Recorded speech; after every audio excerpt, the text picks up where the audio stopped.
Chapter 26 The Room of Requirement. Early morning, Slytherin Lounge. Arthur opened the Marauder's map and took a closer look. Snape was in his office, motionless, probably mixing potions. Dumbledore was the complete opposite of Snape, walking around the principal's office without knowing what he was doing. Filch was in the Gryffindor area. Okay. Safe, let's go. Arthur walked carefully through the Slytherin common room, trying not to make any noise, deftly avoiding the interior decoration and furniture to avoid any possible noise. After passing through the stone door of the lounge, Arthur quickly unfolded the map in his hand and followed the pre-planned route to the 8th floor of Hogwarts Castle. He had been coveting the Room of Requirement for a long time. After Arthur arrived on the 8th floor, he found the opposite side of the tapestry where the troll beat Barnabas stupidly. He walked back and forth in the corridor, thinking silently, I want to find a place where I can practice magic spells. After 3 attempts, the texture of the wall began to change. A deep black magic pattern gradually emerged from the depths of the wall. The lines spread and intertwined. These lines expanded and deformed in a unique way, gradually forming a magnificent door. Arthur opened the door and saw a room the size of a basketball court. There were chandeliers hanging on the walls of the room, and dark stone tiles were laid on the floor. Whenever he walked around, he would leave a string of crisp echoes on the stone tiles. In the center of the room, there were several dummies commonly seen in charms classes. These dummies have some simple magic attached to them to simulate opponents in actual combat. When Arthur saw these dummies, he felt a familiar yet novel feeling in his heart. After Arthur approached a dummy, he tentatively waved his wand to attack. The dummy seemed to be alive and reacted to avoid his attack. After noticing the dummy's reaction, Arthur smiled. He was very satisfied with the practice field. From now on, this room will be Arthur's private magic practice ground. Here, Arthur can cast spells to his heart's content and fight with dummies to practice and improve his spells. I want a place to mix potions. As Arthur recited it silently 3 times, the surrounding space began to blur, as if he was walking through a fog. When the world in front of Arthur became clear again, he found himself in a completely different room than before. The room is obviously much smaller than before, only about 1/5 of its original size. There is only one table inside, but the table is filled with various crucibles, distillers, and other potion configuration equipment. Seeing the changes before his eyes, Arthur fell in love with this Room of Requirement. Arthur made up his mind to come to this magical Room of Requirement every night to practice the spell. He would work hard secretly and then kill everyone. Expecto Patronum. As the mantra was recited, Arthur felt the air around him begin to tremble, and an invisible force surged out of his body. A ray of silver light shot out from the tip of the wand, cutting through the darkness and rushing straight into the sky ahead. The light was as dazzling as lightning, lighting up the entire room and making the entire space brighter. With the continuous output of magic power, 2 scarlet spots suddenly flashed and appeared in the silver-white light. With a loud cry, Arthur's patron saint descended from the light, majestic and sacred. Hoo-ho! Arthur gasped for air and continuously released the patroness charm, the magic power in his body gradually exhausted. However, when Arthur saw the proficiency of the patroness charm gradually increasing on the system panel, he understood that it was all worth it. Arthur could clearly feel that his strength was constantly improving, and he became more and more proficient in using the patroness charm. As long as it doesn't take long, Arthur's patroness charm will be upgraded. By then, he will be able to understand his patron saint more deeply and know what power and meaning its eyes represent. After resting for a while, Arthur packed up his things, opened the Marauder's map, made sure it was safe, and prepared to go back to the dormitory to rest. When he went down to the 4th floor, there was a sudden click sound, which startled Arthur. At some point, a door appeared on the wall to his right. The sound that startled him just now was the sound of the door opening. Seeing this scene, Arthur's first reaction was that someone was trying to harm him. He quickly picked up the Marauder's map in his hand and made sure there was no one around. He looked at the location of the principal's office and found that Dumbledore was missing. "Arthur, are you looking for me?" A voice suddenly came from behind Arthur. The voice sounded kind, but Arthur broke into a cold sweat. "Professor Dumbledore, why did you suddenly appear? You scared me to death." Dumbledore looked at Arthur's startled look and couldn't help laughing. "Sorry, Arthur, I scared you. I just wanted to play a prank on you, I didn't expect you to be scared." "Arrive." "But Arthur, it's curfew time at Hogwarts, and you've violated school rules." Arthur wanted to make a few excuses, but Dumbledore didn't give him a chance and walked directly into the room that just appeared suddenly. Helpless, Arthur had to follow. After entering the room, Arthur found that it was an abandoned classroom. There was nothing inside except a large mirror against the wall. The frame of the mirror is gold, and on the top of the mirror is engraved Aristella Ahiru Idu Bikafulu Idion Voorhees. The bottom of the mirror is supported by two claw-shaped feet. The entire mirror looks noble and mysterious. Arthur recognized the mirror. It was the mirror of Arist. I saw Dumbledore standing in front of the mirror of Arist, staring deeply into the mirror, as if searching for or missing something. After not looking at it for long, Dumbledore turned to look at Arthur with a smile. "This mirror can reflect everyone's deepest desires and dreams. Do you want to try it?" After hearing Dumbledore's words, Arthur secretly complained in his heart, "You have said so, can I still refuse?" After standing in front of the mirror, Arthur suddenly looked sad and tears appeared in his eyes. Not long after, Arthur left the mirror and stood next to it. After gently wiping away the tears from the corners of his eyes, he said to Dumbledore in a slightly choked voice, "I'm sorry, Professor, I just lost my temper. I saw a middle-aged couple through the mirror. They should be my parents. I see us living happily together." Hearing Arthur's words, Dumbledore comforted him, "Arthur, you have to remember that it is useless to indulge in illusory dreams and ignore real life." After bidding farewell to Dumbledore, Arthur returned to his dormitory with a little sadness. As soon as he entered the dormitory, Arthur dove into the quilt. After his whole body was submerged in the darkness of the fabric, his face changed drastically. He did not show any trace of sadness.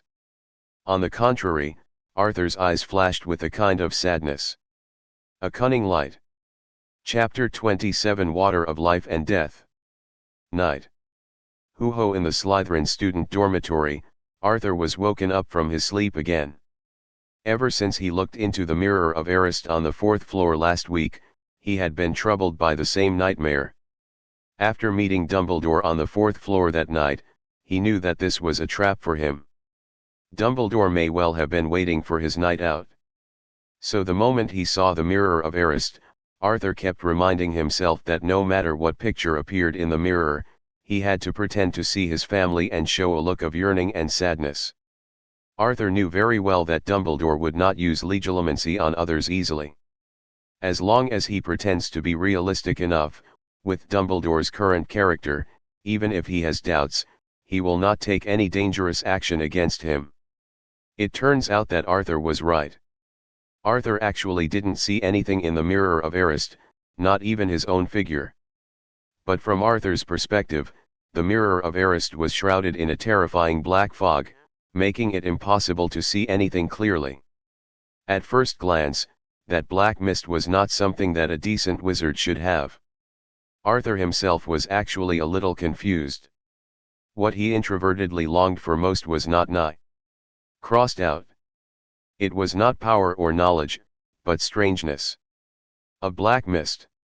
Do you have any hidden strange XP? Arthur always believed that he was a polite, gentle, and cheerful wizard. He had many outstanding titles such as the Outstanding Student at Hogwarts, Snape's direct disciple, and the most beautiful boy in Slytherin. Therefore, he would never reveal to Dumbledore his inner desire for that evil and terrifying black mist, Otherwise Dumbledore would definitely associate him with the Dark Wizard. Dumbledore has already trained a Voldemort, and he will never allow a second one to appear. Arthur originally thought that as long as he didn't say anything, everything would pass and he would no longer need to dwell on the past. However, the things that caused him to collapse had just begun. From that night on, Arthur fell into the same dream almost every night. He dreamed that he was in a world shrouded in black mist. Everything around him was blurred by the black mist, and even his feet were in darkness. The feeling in the dream was so real, and he could clearly feel the terror, depression, and suffocation brought by the black fog. If Arthur hadn't known the character of Dumbledore and Snape, he would have doubted whether they had cast any spell on him or secretly drugged him. Hermione noticed that Arthur had been depressed recently, and asked with some concern, "Arthur, what's wrong with you lately? You always look listless." "It's okay, I just have some insomnia recently. I'll be fine if I get more rest. Come on, don't be late for class. In the afternoon there is potions class, Slytherin and Gryffindor attend class together. Arthur Green, stand up and tell me what color the Veritaserum is." Snape walked up to Arthur and asked. "Colorless, Professor." Looking at Arthur's dark circles, Snape said, "Mr. Green, didn't you sleep last night? Did you go on a night out? I think as your dean, I need to remind you, it's against school rules to go out at night." Arthur rubbed his face, trying to wake himself up, and then replied, "No, Professor, it's just that the quality of sleep has not been very good recently, and I have some insomnia." Snape glanced at Hermione, who was sitting next to Arthur with a worried look on her face, and said expressionlessly, "Come to the office with me after class." After class, Arthur said goodbye to Hermione and came to the door of Snape's office. After knocking on the door and entering, he found that he was preparing a potion. Snape saw Arthur standing listlessly at the door, and said coldly with no expression on his face, "Why are you standing there stupidly? Come here and chop up the daffodil roots." After hearing Snape's words, Arthur put down the textbook in his hand, picked up the knife on the table, and started cutting. Not long after, Arthur finished his work and handed the finished product to Snape. "Are you the troll's brain? Can't you see I'm busy? Pour it into the wormwood infusion next to it." "Arthur." "Mr. Green, I have a question for you. Do you know what potion I am making?" Looking at the medicinal materials around him, Arthur thought for a while and said tentatively, "Is it the water of life and death?" "Professor Snape, but the dosage of the medicinal material seems wrong." "You are right, it is indeed the water of life and death, but it is difficult to understand the mystery with your brain. Now you should know your next step." Arthur ignored Snape's taunt, picked up the sleepy bean from the table next to him, flattened it with a knife, squeezed out its juice, and then quickly put it into the crucible that was still heating. The potion immediately became light snow cyan. Snape came to Arthur's side, looked at Arthur's operation, and said with some surprise, "I didn't expect you also know how to squeeze out the juice of sleepy beans with a knife. It's not bad, it's a little better than the troll's brain." "Arthur." Over the years, Arthur has been speechless more often than he did today in Snape's office. If you don't know how to praise people, why don't you praise them?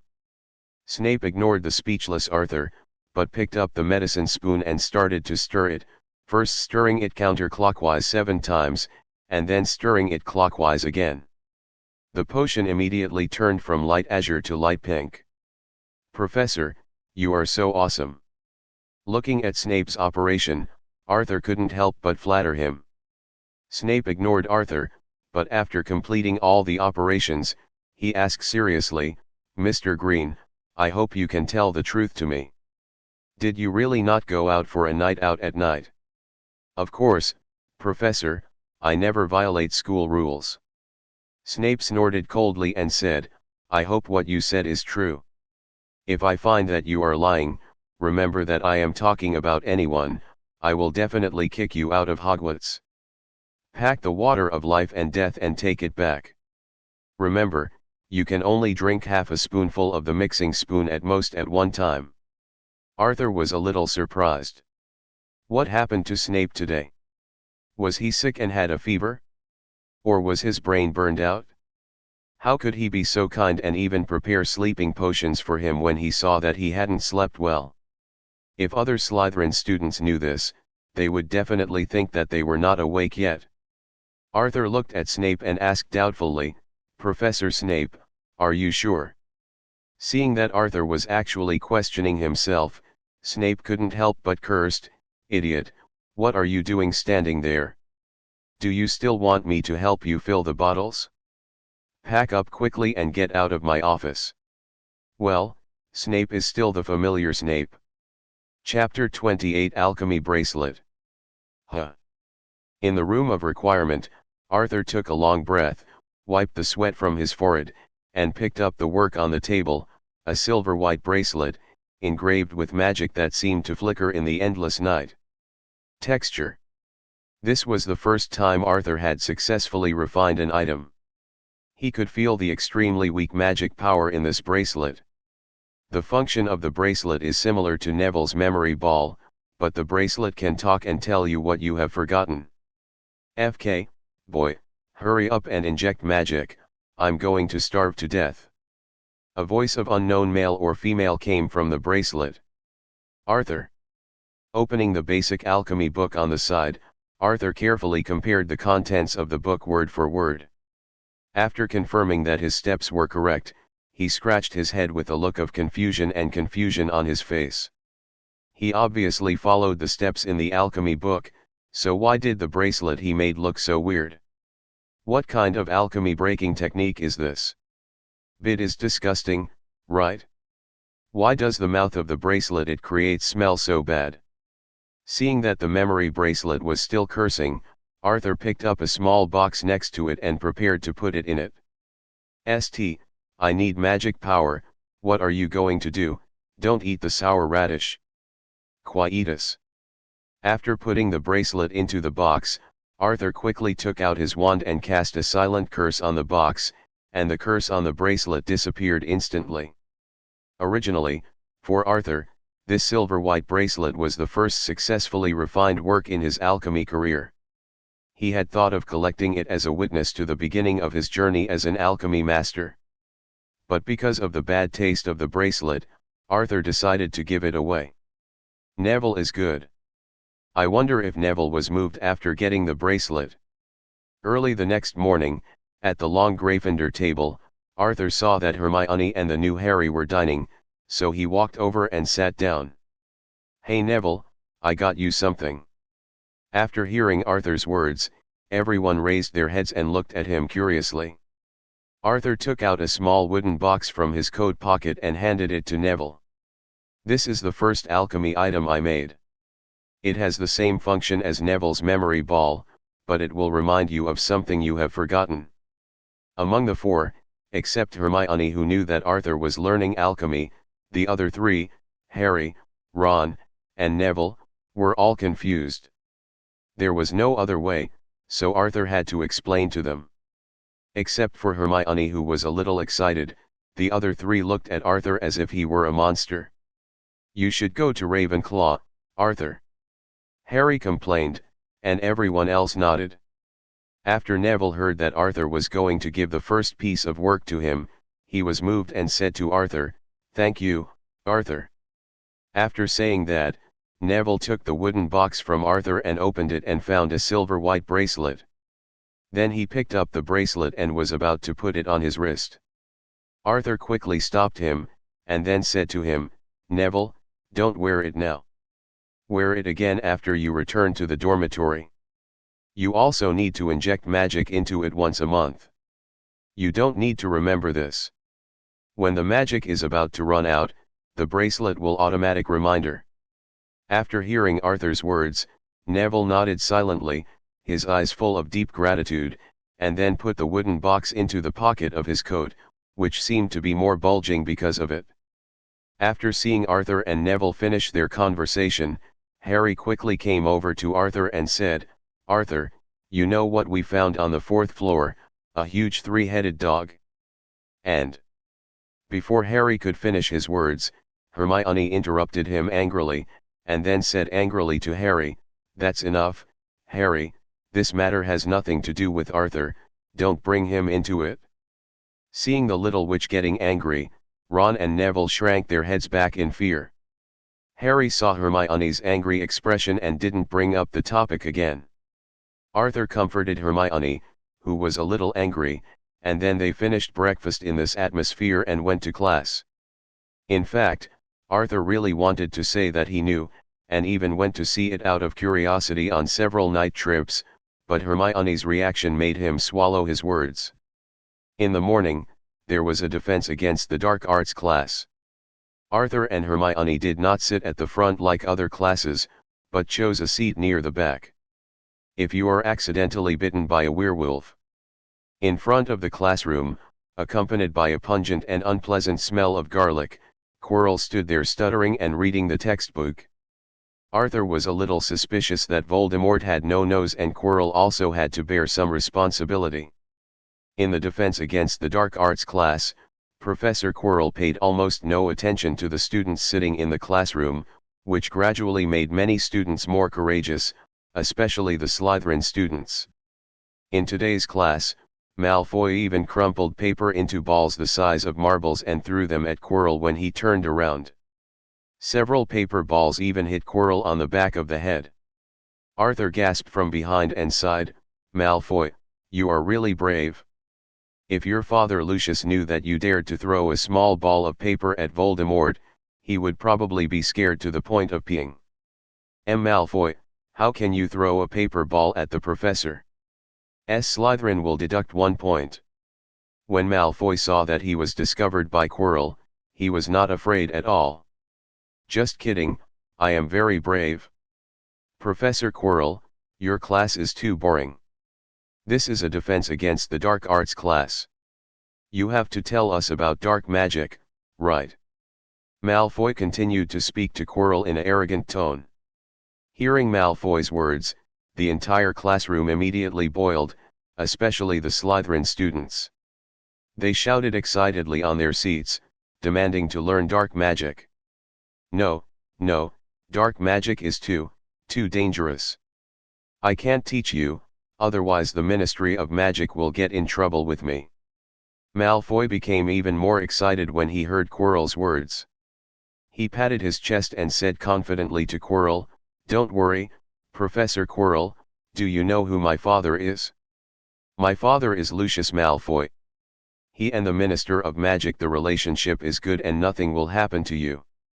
Seeing that the noise in the classroom was getting louder and louder, Quirrell raised his voice slightly and said to the students below, please be quiet for a moment. I want to ask you a question." Seeing that Quirrell seemed to have something to say, everyone calmed down a little and prepared to listen to his speech. "Don't you all want to learn black magic? Then I will ask you a question to see if any of my classmates can answer me. Can anyone tell me the spell of the death curse?"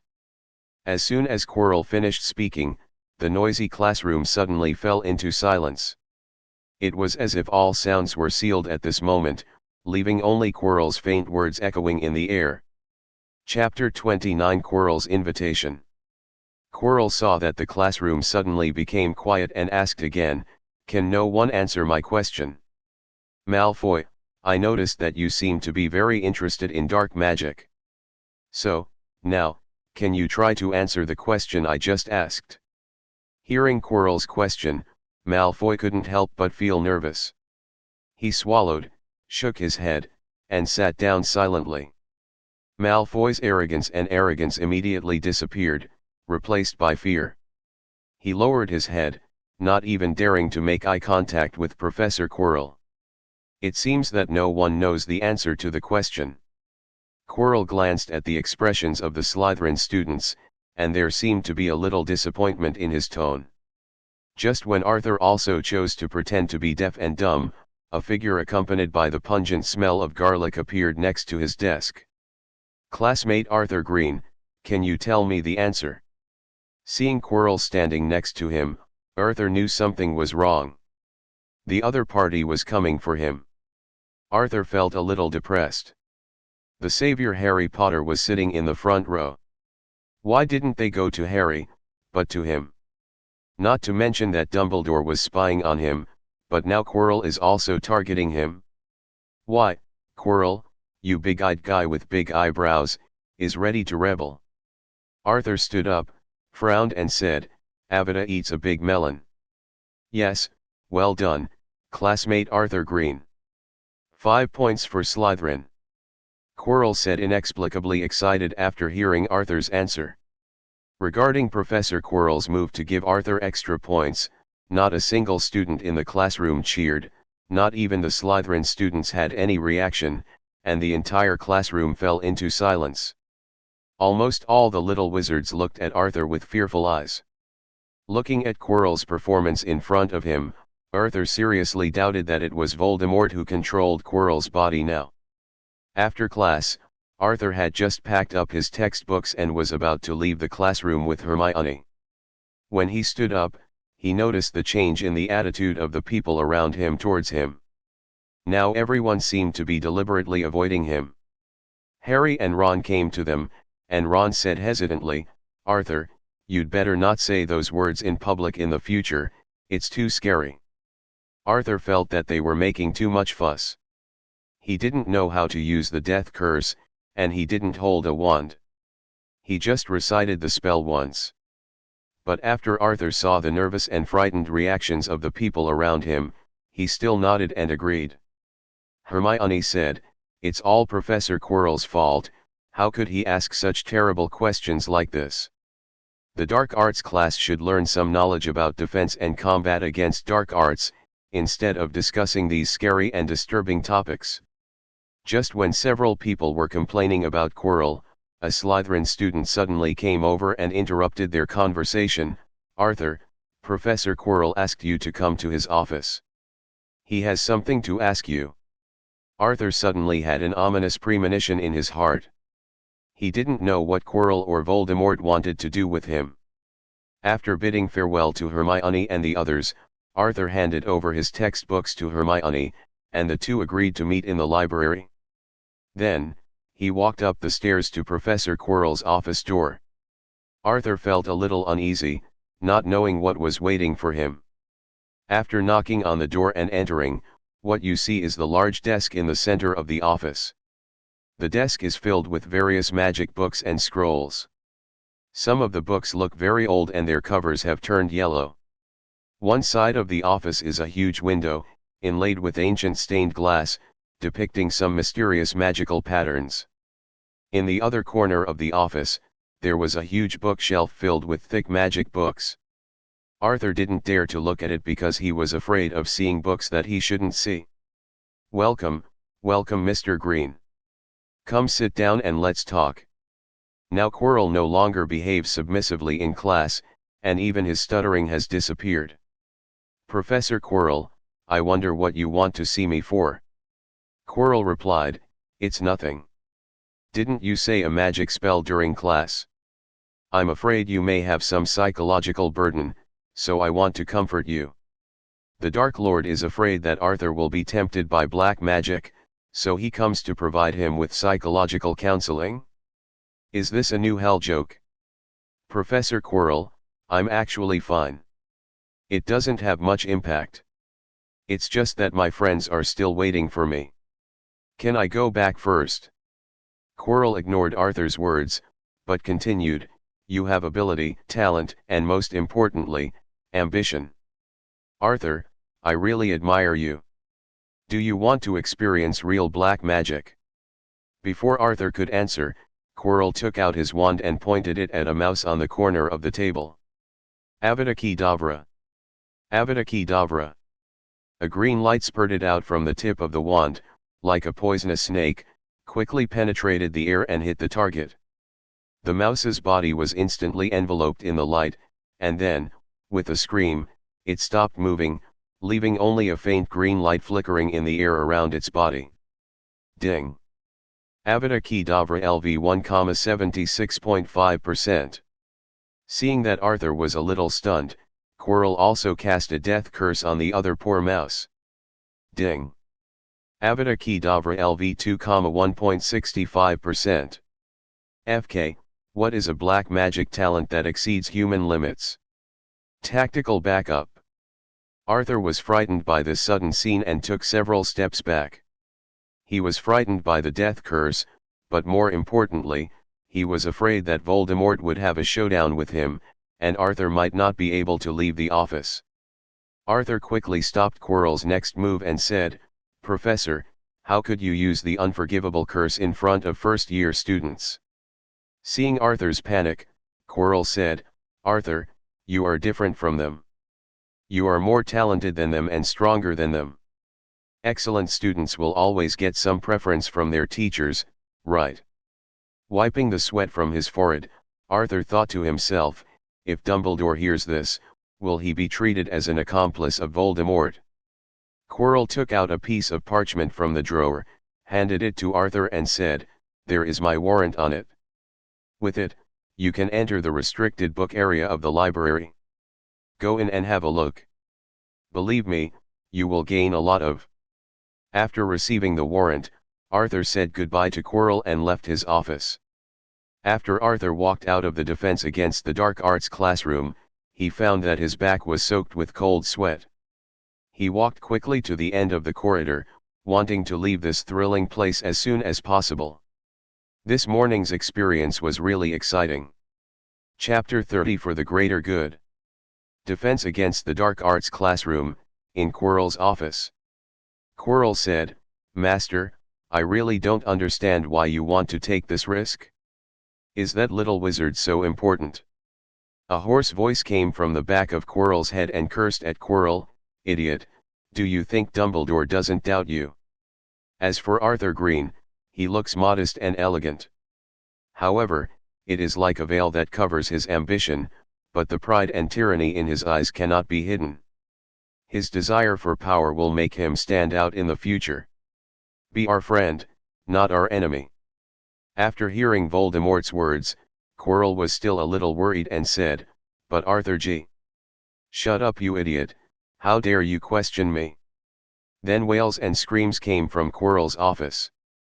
After leaving Quirrell's office, Arthur ran all the way to the library. Before he could enter, he saw Hermione and Snape in the corridor outside the library. Arthur thought it was Snape who was looking for trouble with Hermione. After running over quickly, he stood in front of Hermione and said to Snape, "Professor, what can I do?" Before Snape could speak, Hermione behind Arthur tugged at the corner of his clothes and whispered to Arthur in his ear, "Arthur, Professor Snape is here to see you." Snape ignored the two men's little actions in front of him, and just said to Arthur with a cold face, "Follow me, someone is looking for you," and then turned and left. After Arthur said sorry to Hermione, he also caught up with Snape. On the way, Snape was the first to ask, "What does Quirrell want from you?" Professor Quirrell talked about black magic during class. He was afraid that I would be affected, so he just gave me psychological counseling. What I'm telling you is all the truth. It's up to you, Snape, to believe it or not, Arthur thought to himself. Huh. Snape said nothing, but snorted coldly at Arthur. Obviously he didn't believe what Arthur said. "Arthur Green, don't blame me for not reminding you, don't be clever and stay away from Quirrell." Arthur nodded repeatedly, praising Snape for saying everything was right, and then asked, "Professor, who is looking for me?" "Dumbledore is looking for you." "Why? Didn't you violate school rules and get caught by Dumbledore?" Ignoring Snape's sarcasm, Arthur thought to himself, could Dumbledore know about what happened in Quirrell's office just now? Wow! The news about this old bee is too fast. It didn't take long for the two of them to arrive in front of a dripping stone beast. "Remember the password, sizzling bee sugar. Don't waste time, hurry in." Arthur looked at Snape standing there and couldn't help but ask, "Professor, won't you go up with me?" However, Snape did not give any response. He stood there silently, as if thinking about something. Then, he suddenly turned around and strode away from the place. Arthur came to the gargoyle, and after saying the password, the stairs leading to the principal's office appeared. After entering Dumbledore's office along the stairs, you will find a spacious room with tall windows through which you can see the sky outside and the scenery in the distance. The walls of the room are hung with portraits of past principals, while the tables and bookshelves are filled with ancient books and artifacts. There is also a sorting hat on the top of the bookshelf. Next to the desk, there is a red bird standing on the bird stand. It should be Dumbledore's phoenix. However, Arthur looks at this phoenix, and it seems that its time is running out and it is about to reach nirvana. Principal Dumbledore, this is Arthur, are you there? At the door, Arthur stopped and shouted twice, but he didn't get any response. Just when his heart was full of confusion, the sorting hat on the bookshelf spoke, "Boy, come in first, Dumbledore will be here soon." "Long time no see, Mr. Sorting Hat." "Shut up, I don't want to talk to you." Just when Arthur was still trying to explain to the sorting hat, a portrait of the principal next to him shouted loudly, "Kid, come here quickly. Look, he is our Slytherin student. Look how noble and elegant he is. Let me introduce myself, kid. I am Phineas Black. You can call me Principal Black." "Shut up, Black, you are the most unpopular headmaster at Hogwarts." Before Arthur could say hello to them, the principal's portraits were painted in Blake's frame, which was quite interesting to watch. "Sorry, Arthur, there's something delayed." When Arthur turned around, he found that Dumbledore had returned to the office, accompanied by an energetic old man carrying a large box. "You don't know him yet, let me introduce him. This is Newt Scamander, the expert on magical animals. Newt, this is the Arthur Green you are looking for." Newt looked at Arthur carefully, then looked at Dumbledore, and said to Arthur, "Hello, Mr. Green, I am Newt Scamander." Arthur was a little excited, took Newt's outstretched hand and said, "Hello, Professor Scamander, my friends and I like your book Fantastic Beasts and Where to Find Them very much." The two of them had just met, and before they could say anything more, Dumbledore interrupted the conversation and said to Arthur, "Arthur, today I will mainly introduce you to Newt. In the next few days, Scarwilmander will be at Hogwarts. If you have any questions, feel free to ask. Now you can go back." Arthur was a little confused. What happened to Dumbledore today? He was the one who called him here just now, and he was the one who drove him away now. With a look of confusion on his face, Arthur left the principal's office. After seeing Arthur leave, Newt's expression changed and he asked Dumbledore, "Albus, who was that kid just now?" Dumbledore smiled, not surprised by Newt's reaction, and said, "Do you recognize this child?" Newt smiled bitterly and said, "People who have experienced that era will more or less have some associations with this child after seeing him."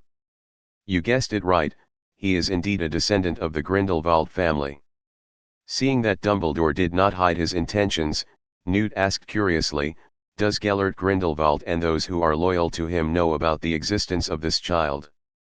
After Dumbledore thought for a while, he said to Newt, "Gellert knows that this child is the one he entrusted to me."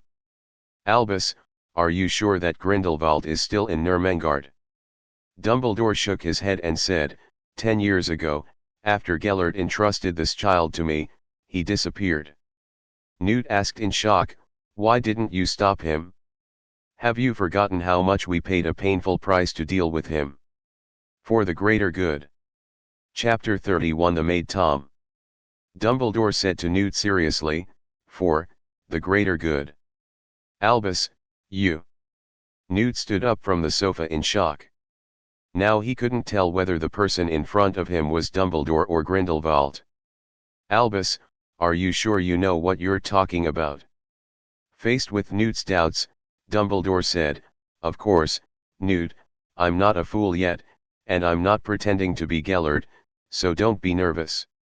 After hearing Dumbledore's words, Newt took a long breath and said, "To be honest, I don't understand, after all. Dumbledore understood what he meant, but there were some things that Dumbledore himself couldn't explain. Newt, don't worry, I know what you are worried about. You don't need to have any worries, there are just some things that I can't reveal to you now. When the time is right, you will know everything. After hearing Dumbledore's answer, Newt did not continue to ask further questions. As an old friend for many years, he understood Dumbledore's character and knew what to tell him, and Dumbledore would definitely tell him. As long as you don't tell me that you plan to cooperate with Grindelwald to rule the world. Dumbledore also laughed after hearing Newt's joke. Albus, does that child know his origin? Dumbledore hurriedly replied, Newt, this is what I want to tell you specifically. Arthur doesn't know his own life experience yet, so you must pay attention when getting along with him. Arthur is very smart. Newt nodded and said, Albus, aren't you afraid of cultivating another Grindelwald? No, you will know after you spend some time with him. Arthur is better than all of us, and I have always felt that his character is more like mine than Garrett. Newt. After coming out of the principal's office, Arthur went straight to the library. Hey Hermione, do you know who I just saw? Newt Scamander. Hearing the news, Hermione jumped up excitedly and asked, is he the author of Fantastic Beasts and Where to Find Them? Arthur nodded. You too, this is the library. Please don't make any noise. If you have anything to say, please go out and say it. Hearing Mrs. Pant's stern warning, Hermione's face became a little hot, and she took Arthur's hand and came to the corridor outside. I heard from Dumbledore that Mr. Scamander will be at Hogwarts these days. We will go to Hagrid's cabin to look for him after class in the afternoon. Mr. Scamander should be there. Dong, dong, dong. In front of Hagrid's cabin, after class in the afternoon, Arthur hugged Tom who was napping on the grass, and he and Hermione ran straight here. The person who opened the door for them was Newt Scamander. Mr. Scamander, I didn't expect you to have arrived. Newt smiled and said, I guessed that you would come to find Hagrid, so I came here as soon as I came out from Dumbledore's place. Let me introduce to you, this is my friend Hermione Granger. She likes your books very much. Hermione said with some excitement, Hello, Mr. Scamander, it's an honor to meet you. I like your books very much. Newt also greeted Hermione with a smile and welcomed them into the cabin. Arthur looked around but didn't find Hagrid, and asked curiously, Sir, isn't Hagrid here? Newt replied, Hagrid is still in the Forbidden Forest, so you don't have to worry. However, he mentioned some things in his letter that made me feel the need to take a look at your pet first. After Arthur nodded, he handed Tom, who was holding him in his arms, to Newt. After Newt took Tom, he held it excitedly and inspected it carefully.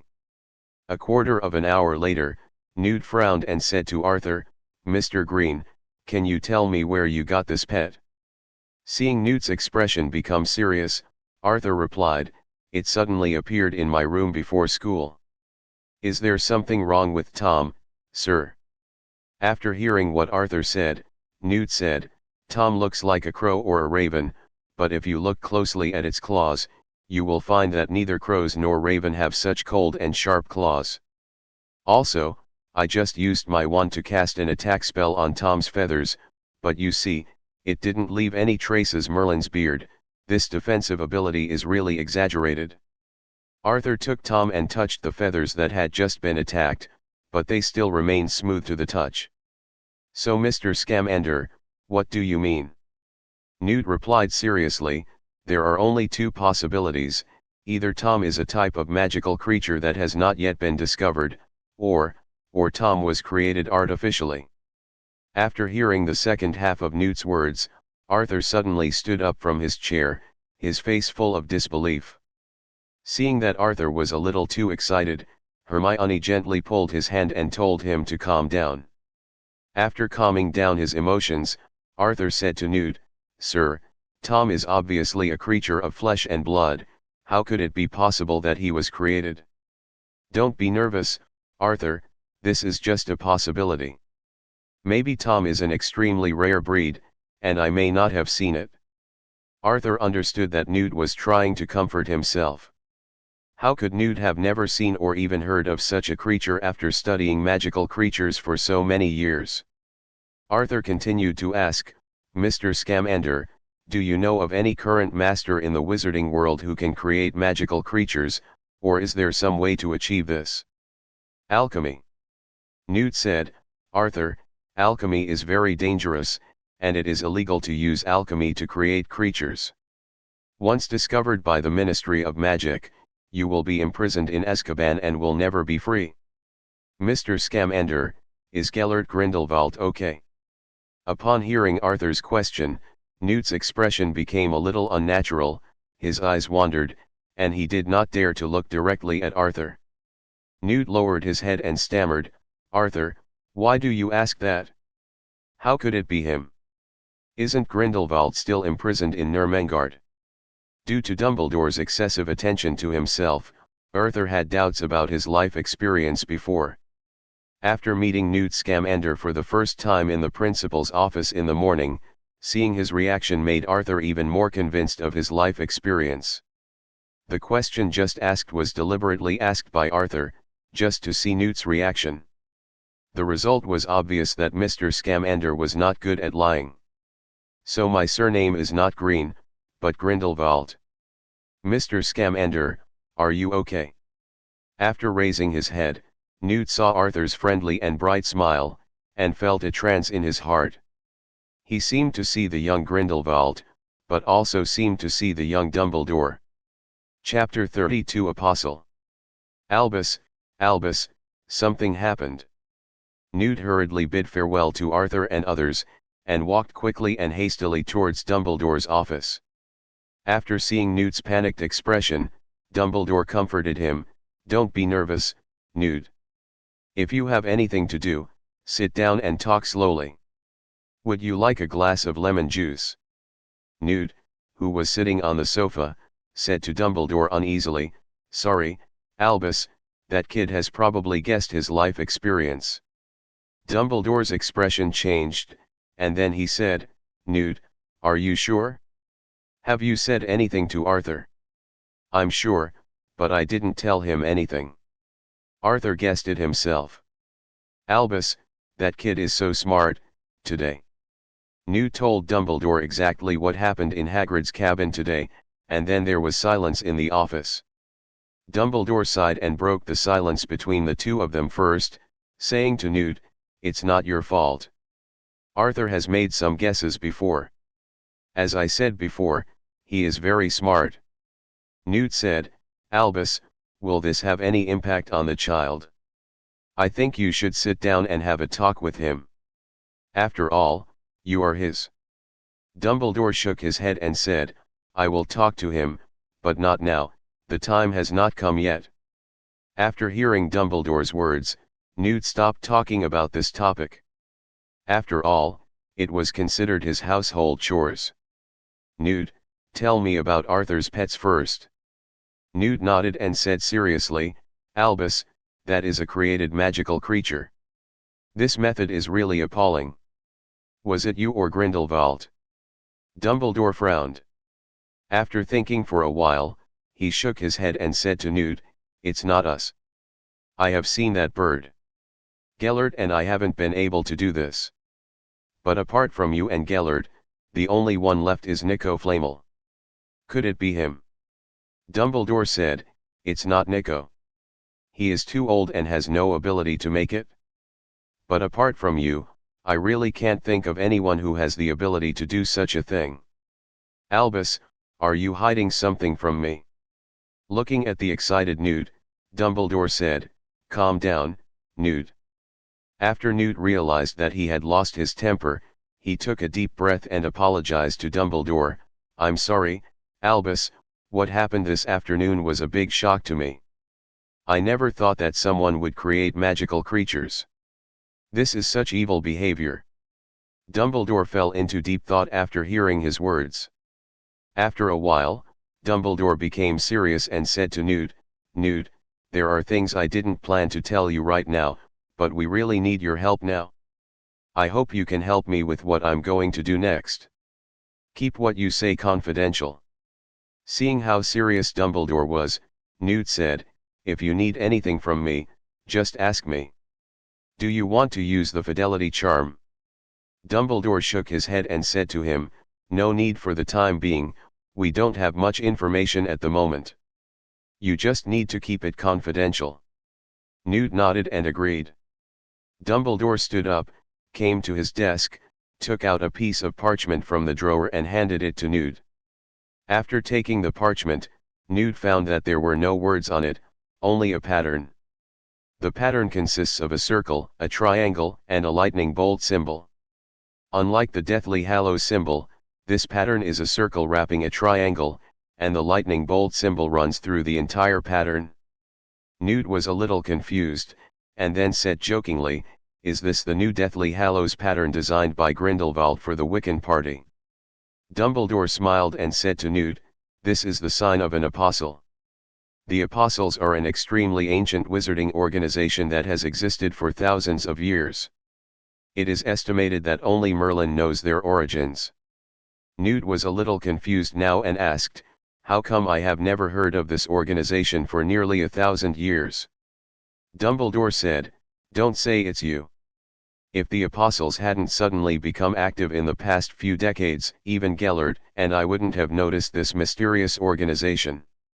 This organization is extremely low-key and has almost never been involved in the disputes in the wizarding world. During these thousands of years, they have been looking for, or waiting for something. But Albus, what does this have to do with Arthur? Why would they give Arthur the magical creatures they work so hard to create?" Dumbledore shook his head and said to Newt, "We don't know the specific reason, but one thing is for sure, Arthur is very important to the apostles. That bird may have been sent here to protect Arthur." After hearing Dumbledore's words, Newt's brain became a little confused, and then he said to Dumbledore, "So, do you want me to help you find out about this mysterious organization?"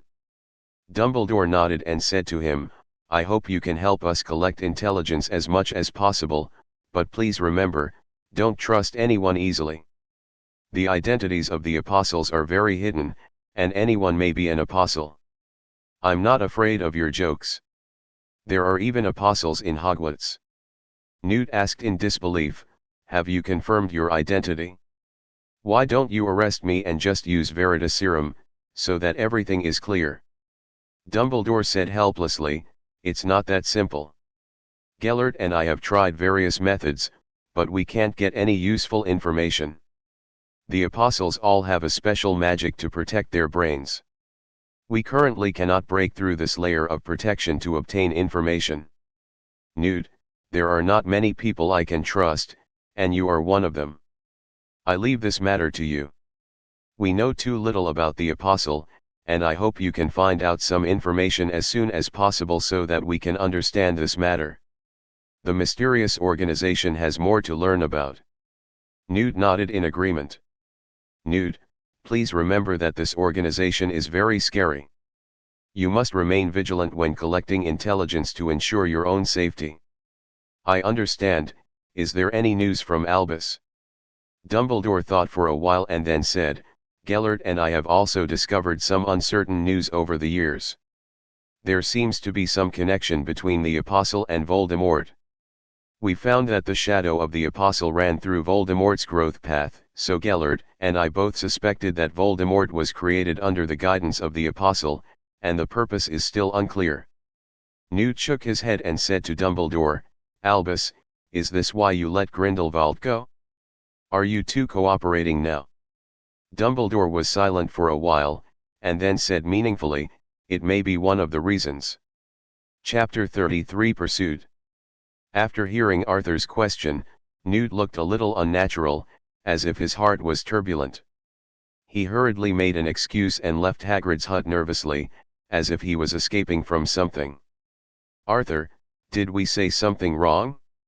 Why did Mr. Scamander leave in such a hurry?" Seeing Newt suddenly look panicked and leave in a hurry, Hermione couldn't help but feel confused. She couldn't help but ask Arthur, "Did something happen?" "Arthur?" Arthur shook his head helplessly, feeling a little regretful. He originally hoped to get more information from Newt and then go to the magical zoo in his box. On the way back, Hermione asked, "Arthur, is the Grindelwald you mentioned last, the dark wizard that Dumbledore defeated?" Arthur nodded and said, "Yes, that's him." Hearing Arthur's answer, Hermione couldn't help but exclaimed, "Dumbledore is really awesome. Dumbledore is indeed powerful. He is now recognized as the strongest white wizard in the magical world. Arthur, do you think we will become such powerful wizards in the future?" Looking at Hermione's longing look, Arthur said in a joking tone, "Of course, Hermione, don't underestimate your talent. You are now Miss Know-It-All in Gryffindor and the future heir of Professor McGonagall." "It's disgusting, Arthur, even you are laughing at me." Hermione slapped Arthur's arm hard and said angrily. The two of them just laughed and joked all the way until they arrived at the Great Hall of Hogwarts. When the two opened the door, they saw Malfoy rushing out of the auditorium with a sullen face, while Harry and others in the distance looked cheerful. "What happened? Why are you so happy?"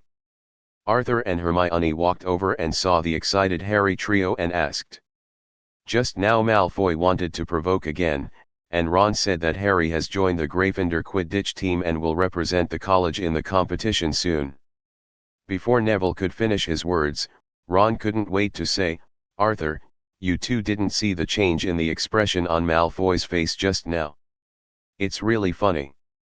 I think your voice should be lowered, what do you think, Mr. Weasley?" At some point, Snape appeared unnoticed next to everyone again, put his hands on Harry and Ron's shoulders respectively, and said gloomily. Upon hearing Snape's voice, the laughter of several people stopped abruptly. Snape ignored the others, but turned to Arthur and said, "Come to the office with me. I have something to ask you." After that, he turned and left. Arthur had no choice but to leave with Snape. After arriving at the office, Snape looked at Arthur with cold eyes and asked, "Did you know that Harry Potter is going to participate in the Quidditch match?" Arthur nodded, answering Snape's question. "You report to the Slytherin Quidditch team tomorrow, find Marcus Flint, and say it was me." Arthur was a little confused by Snape's words and couldn't follow his train of thought. After reacting, he quickly retorted, "Professor Snape, I don't like Quidditch. I think there is no sport more stupid than Quidditch." Hearing Arthur's rebuttal, Snape didn't actually get angry. Instead, he nodded and said, "I didn't expect that your brain, which is only slightly stronger than a troll, could actually say such a correct thing." Arthur. Seeing Snape frowning and sullen, he obviously did not agree with Arthur's opinion. So Arthur came up with a bad idea and said tentatively, "Professor Snape, I think Malfoy is quite suitable." "Shut up, idiot." "How rude," Arthur complained in his mind. "Arthur Green, you should know about the House Cup. I have only one request. Slytherin cannot lose to Gryffindor. Do you understand what I mean?" "But Professor Snape, the House Cup is not my business alone. I have no control over other Slytherin students." Snape didn't listen to Arthur's excuse at all and said, "I don't care what method you use, I just want the results, and you are very capable, aren't you? The first-year students were treated submissively by you. If you don't finish it, I'll send you off to reunite with your troll brothers." Upon hearing Snape's unreasonable request, Arthur said, "Professor, if I break the school rules next, you have to protect me." Snape sneered and said mockingly, "Mr. Green is actually afraid of school rules." Arthur. "Professor, I need to be paid for helping you, right?" Arthur Green, I think it is necessary to remind you again that you are a student of Slytherin, not Gryffindor. Arthur shrugged and replied, "So what, I usually give extra points to the college in class." After hearing Arthur's answer, Snape's face became even more gloomy, and he said coldly, "Idiot, do you think you are qualified to bargain with me?" "No, no, no, Professor, how can this be a bargain? This is a Slytherin student asking for your help for the highest honor of the college. After all, there is a savior in Gryffindor this year." Faced with Arthur's sophistry and high-sounding words, Snape pondered for a while and then asked, "Mr. Green, I have always wanted to ask you a question. I hope you can think about it carefully before answering me. Please tell me." "I will definitely think about it seriously. People who can enter Slytherin are usually those who value honor and put victory first. However, I just realized today that you are not like that. So, Arthur, can you tell me, what is your pursuit?" Snape's question made Arthur speechless for a moment. Of course Arthur knew what he was pursuing, and he pursued power resolutely. The kind of power that allows him to do whatever he wants and do whatever he wants. Since receiving the notice from Hogwarts, Arthur's mentality has changed, and the emergence of the system has intensified the expansion of his ambitions. Now that we have arrived in the extraordinary world, who can be content with mediocrity and not want to compete? Ambition is ambition when it is not yet completed, ambition is ambition when ambition is achieved. Snape looked at Arthur, who was lost in thought, and said, "I understand what you are pursuing. What you are pursuing is power. Therefore, it is not that you don't care about glory, but you only care about your own glory. Of course, there is no problem. The fact that you can enter Slytherin shows that you are an ambitious person, but Arthur, I hope you can remember that ambition is not a sin, but a kind of power, and you should learn to control it, rather than being controlled by it." Chapter 34 Night Illusion appears. "Professor Snape, I don't understand what you mean." After hearing Arthur's words, Snape put his hands on Arthur's shoulders and said seriously, "Arthur, potions and magic are wonderful, but please don't devote all your time to them. There are more precious things around you. Something is waiting for you to discover and cherish." Arthur was a little surprised. It was hard for him to believe that these words came from Snape's mouth. In Arthur's mind, this was more like what Dumbledore would say. Of course Arthur knew what Snape meant, but Snape really misunderstood. They were only 11 years old, not yet 12. Arthur originally wanted to explain to Snape, but when he saw Snape finish speaking, he sat back down with a dejected expression and waved his hand to him to let him leave. Arthur understood that now was not the time to explain to Snape, so it was better to leave first. "Arthur, you are back. What does Professor Snape want from you?" Hermione noticed that Arthur was a little distracted, and he didn't even notice when she handed him the cutlery. Arthur shook his head without saying a word, took the tableware from Hermione's hand, and started eating his dinner in silence. Hermione thought Arthur was in a bad mood because of Snape, so she handed the pudding in front of her to Arthur and said, "Arthur, try this pudding. I specially reserved it for you. Ron and the others, even if you want to steal it, I won't give it to you."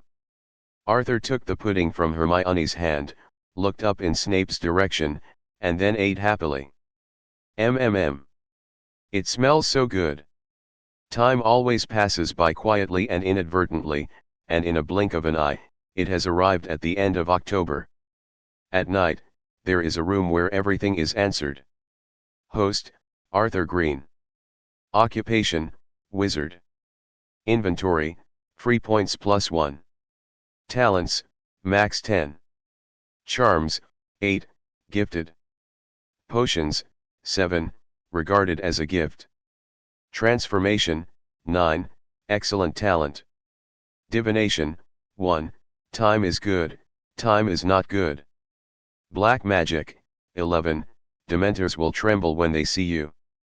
Magic spells, life-killing curse, LV.3, 0.04%, guardian charm, LV.1, 98.35%, lighting curse, LV.2, 41.04%, lock opening curse, LV2, 3.17%, repairing curse, LV.2, 5.07%, silent spell, LV.2, 2.4%, fire spell, LV.2, 18.64%, obstacle spell, LV.2, 1.83%, levitation spell, LV.2, 9.14%, crushing curse, LV.2, 90.82%, disarming curse, LV.2, 5.15%, upside down golden bell, LV.2,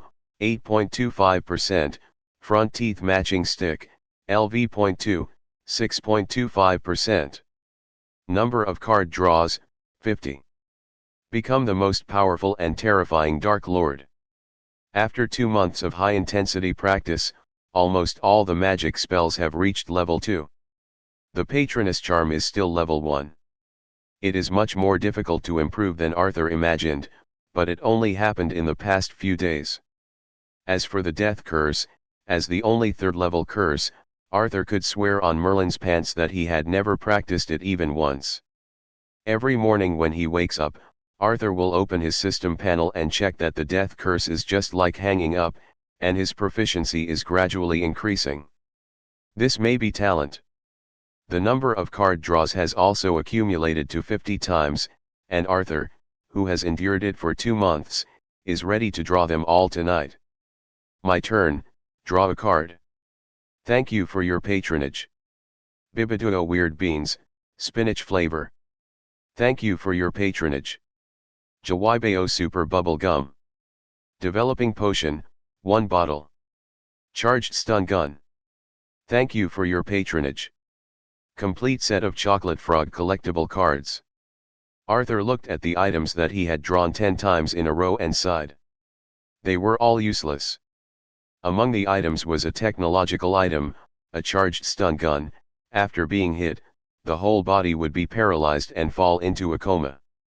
Arthur tried it, and found that the effective range was about 20 meters, and there was almost no sound when launched. It was okay, but it might have unexpected effects during a sneak attack. 10 more draws.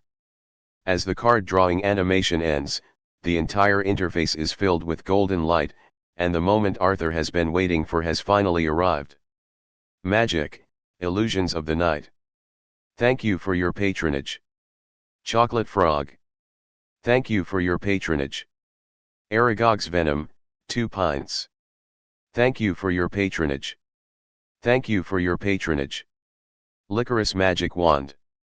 Night Illusion, moves at high speed in the form of a patron saint, and causes huge amounts of magic damage to surrounding enemies. Damn it, original.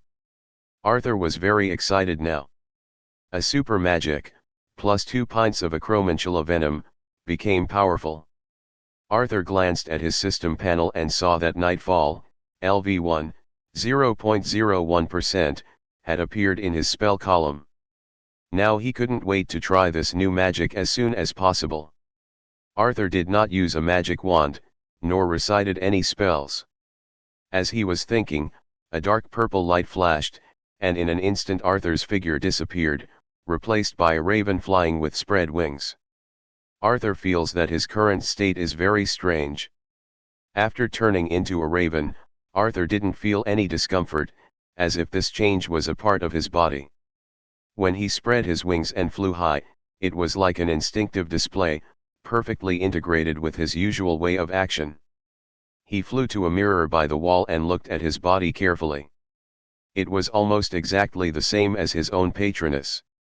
The only difference was that the patroness was silver white, while Arthur was now purple black. When Arthur opened his wings, dark red thunder and lightning flashed out from between the feathers, like winding electric snakes dancing in the air, releasing powerful energy. Arthur was like a bolt of lightning, rushing towards the 4 dummies in the center of the room at extremely high speeds. When he approaches, release all your energy with all your strength. Suddenly, a powerful lightning energy field enveloped all 4 dummies. Under the influence of this terrifying energy field, the 4 dummies were instantly annihilated and completely disappeared in this space. After completing the attack, Arthur exited from the patron saint state and returned to his original appearance. Hoo-ho! Arthur, who was sitting on the ground, gasped rapidly. Although this magic was really cool and very powerful, it also consumed almost all his physical strength and magic power. After a short rest, Arthur tried to use the night illusion again. Without a lightning attack, he can maintain the patron saint state for about 5 minutes. Although this amount of time is insignificant to Animagus, the attack power of this magic is unmatched by Animagus. Arthur even began to feel that as the level of the midnight illusion increased and the magic power in his body increased, the maintenance time of this magic would definitely be extended. By then, the night illusion might replace the Animagus form and become one of his fighting forms. Chapter 35 Abby's Golf Clubs. After experiencing the new spell, Arthur glanced at his number of draws and saw that there were still 30 draws left. He immediately decided to take advantage of this lucky moment, seize the opportunity, and use up all the remaining draws in one fell swoop. Draw a card. Thank you for your patronage. Thank you for your patronage. Chocolate Frog. Thank you for your patronage. Aragog's Venom, 1 pint. Thank you for your patronage. Thank you for your patronage. Pile of cockroaches. It's okay, these 10 consecutive draws are just a foreshadowing. The next 10 consecutive draws will definitely yield gold. Arthur comforted himself in his heart. Draw a card. Thank you for your patronage. Thank you for your patronage. Chocolate Frog. Thank you for your patronage. Abby's Golf Clubs. Thank you for your patronage. Thank you for your patronage. Wand, ebony, 9 inches, dragon heartstring, elastic. Arthur held the ebony wand he had just pulled out of the system and waved it casually.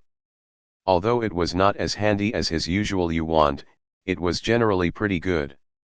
The most important thing is that this is a wand with no manufacturing or purchase records.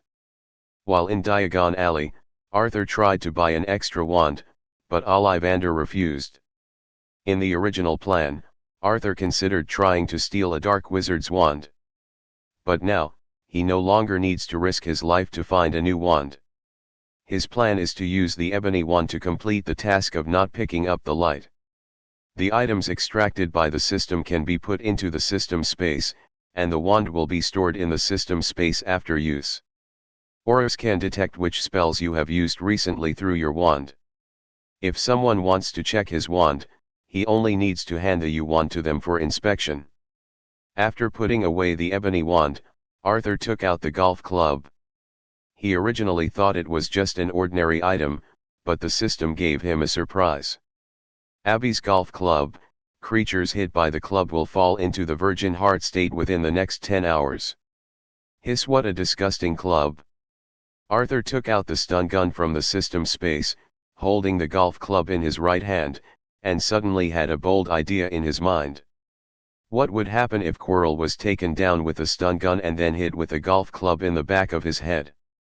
This picture is simply unimaginable. There were still the last 10 draws, and Arthur didn't hesitate and just took them. Thank you for your patronage. Thank you for your patronage. Thank you for your patronage. Thank you for your patronage. Thank you for your patronage. Staring at the final results of 10 consecutive draws, Arthur felt heartbroken and didn't even get a snack as a consolation prize. After reaching out to support the wall and standing firm, Arthur kept comforting himself in his heart, it's okay, the harvest tonight is big enough. FK, degree. The next morning, the charms classroom. Okay, everyone, pay attention. Don't forget the subtle wrist movement we have been practicing. Swing and shake, remember this rhythm.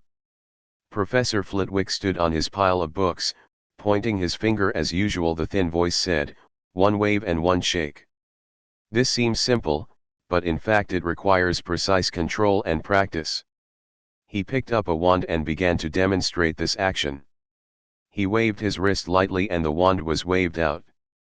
Then he shook his wrist again and the wand drew an arc in the air. When you recite the incantation, you must pronounce it accurately, otherwise it may have unexpected consequences. He warned, remember not to say S instead of F, otherwise you will find yourself lying on the floor, there is a bison standing on the chest. So everyone must be careful. There was laughter in the classroom, but at the same time, some people swallowed nervously. After all, no one wants to be trampled by a bison. After Professor Flitwick finished speaking, as usual, each person was given a feather to practice. All the little wizards in the classroom were practicing waving their wands, except Arthur, who was looking through a book on advanced spells.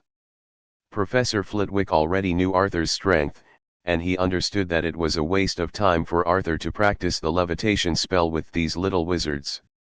Therefore, Professor Flitwick chose not to interfere with Arthur's behavior and allowed him to do whatever he wanted.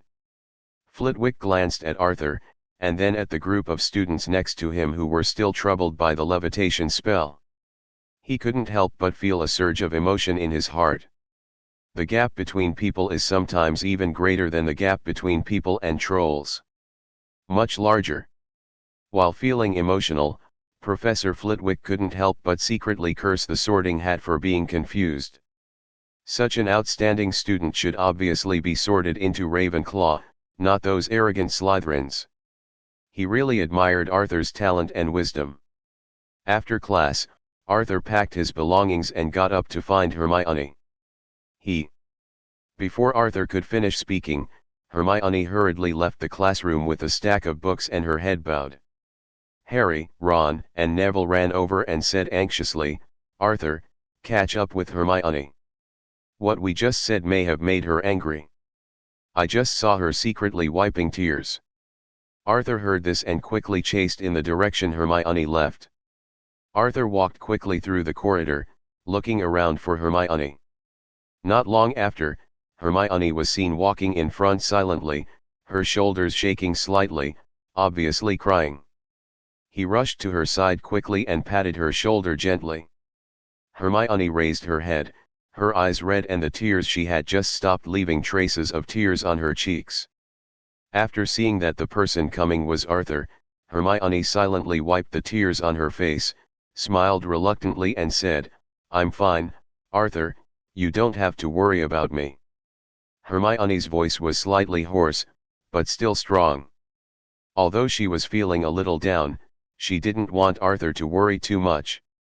Hermione, do you remember what we said on the train?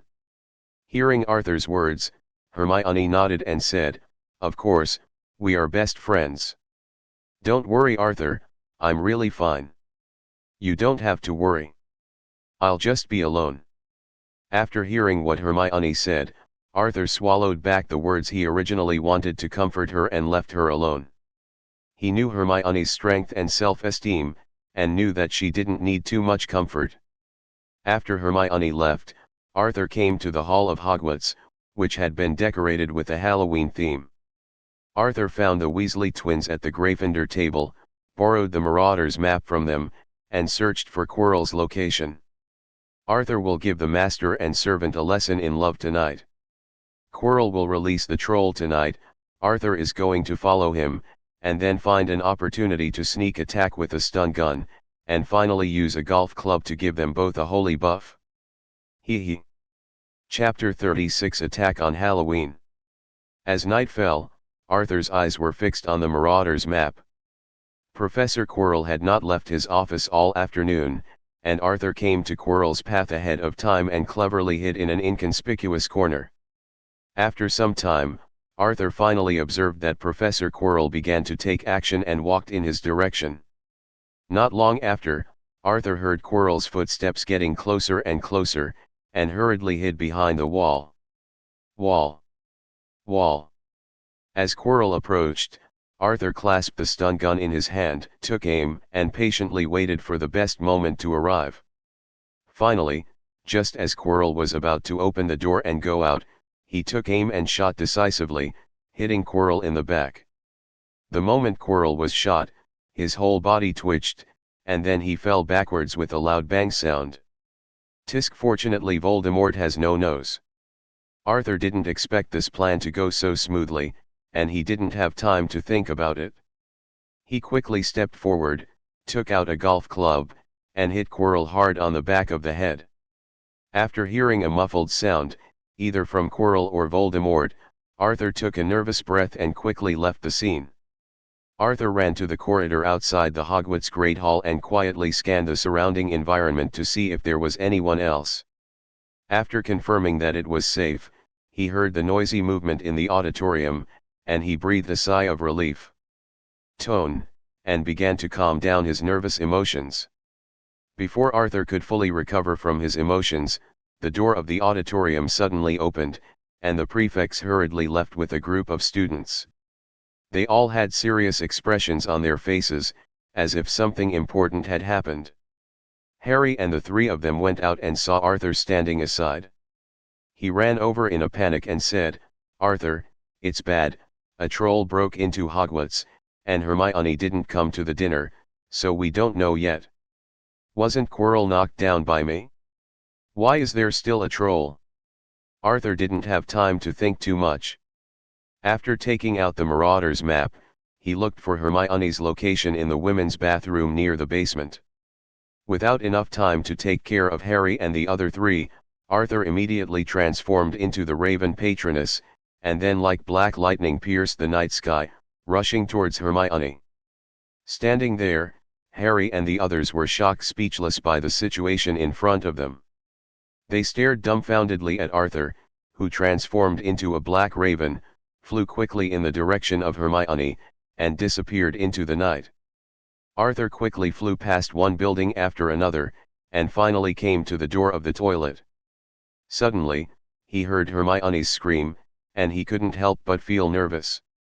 He immediately rushed to the toilet and saw a troll waving a wooden stick and preparing to attack Hermione. Stab! Arthur waved a dark red thunderbolt from his wings without hesitation, instantly repelling the giant monster. Arthur quickly flew to Hermione, and after a quick glance, the tense nerves in his heart finally relaxed.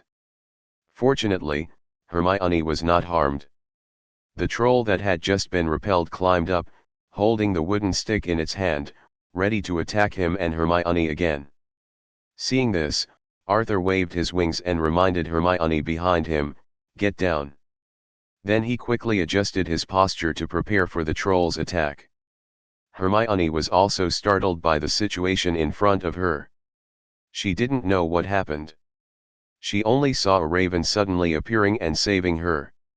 The weirdest thing is that this raven can actually talk, and its voice is exactly the same as Arthur's. There was no time to think too much, and after following the instructions of Arthur the Raven, he saw dark red thunder and lightning waving crazily like a whip with the raven as the center above his head. Every flash of electricity carried powerful power. The hit giant wailed in pain, and the wound was even more charred black. Seeing that he was outmatched, the giant monster didn't even want to escape. Instead, he wanted to bear the damage and rush towards the two of them. It can only be said that he was worthy of being the brains of the giant monster. Seeing this situation, Arthur was not used to it and gave it a ride if it wanted to die. Arthur sneered, and then his wings shook violently in the void. Dark red thunder and lightning burst out instantly, and the energy field almost enveloped the entire room. Then, Arthur waved his wings at the giant monster. In an instant, the thunder turned into a storm and rushed towards the giant monster fiercely. The giant monster was directly lifted away by the powerful energy released by Arthur, and its body hit the wall behind it hard, causing a violent vibration. The skin and muscles all over the body quickly turned into charred black under the impact of the energy, and then passed out. Arthur was so choked that he collapsed on the ground. All the magic power in his body was squeezed out again. Hermione, who was huddled in the corner, watched the raven's figure disappear, and then immediately threw herself into his arms after Arthur's figure appeared, almost falling to Arthur's feet. Tears flowed from the corners of her eyes, uncontrollable. Arthur patted Hermione's back gently and comforted her with a gentle voice. "Arthur, Hermione, are you two okay?" Not long after, Harry, Ron and Neville rushed in from outside. Hermione wiped her tears, helped Arthur up from the ground and asked, "Why are you here?" Harry and others said a little embarrassedly, "We were afraid that something would happen to you too, so we came here secretly." "I'm sorry, Hermione. I apologize for what happened this morning. I shouldn't have said that. You and Arthur are both our friends." After hearing what a few people said, Hermione didn't care about them, and the anger in her heart gradually disappeared, and said, "I'm not that stingy. Arthur is injured, I want to send him to the school infirmary. I'm fine, I just consumed too much magic power," Arthur said after patting Hermione's hand. "Oh my God. Did you kill Arthur the troll? But this smells so bad."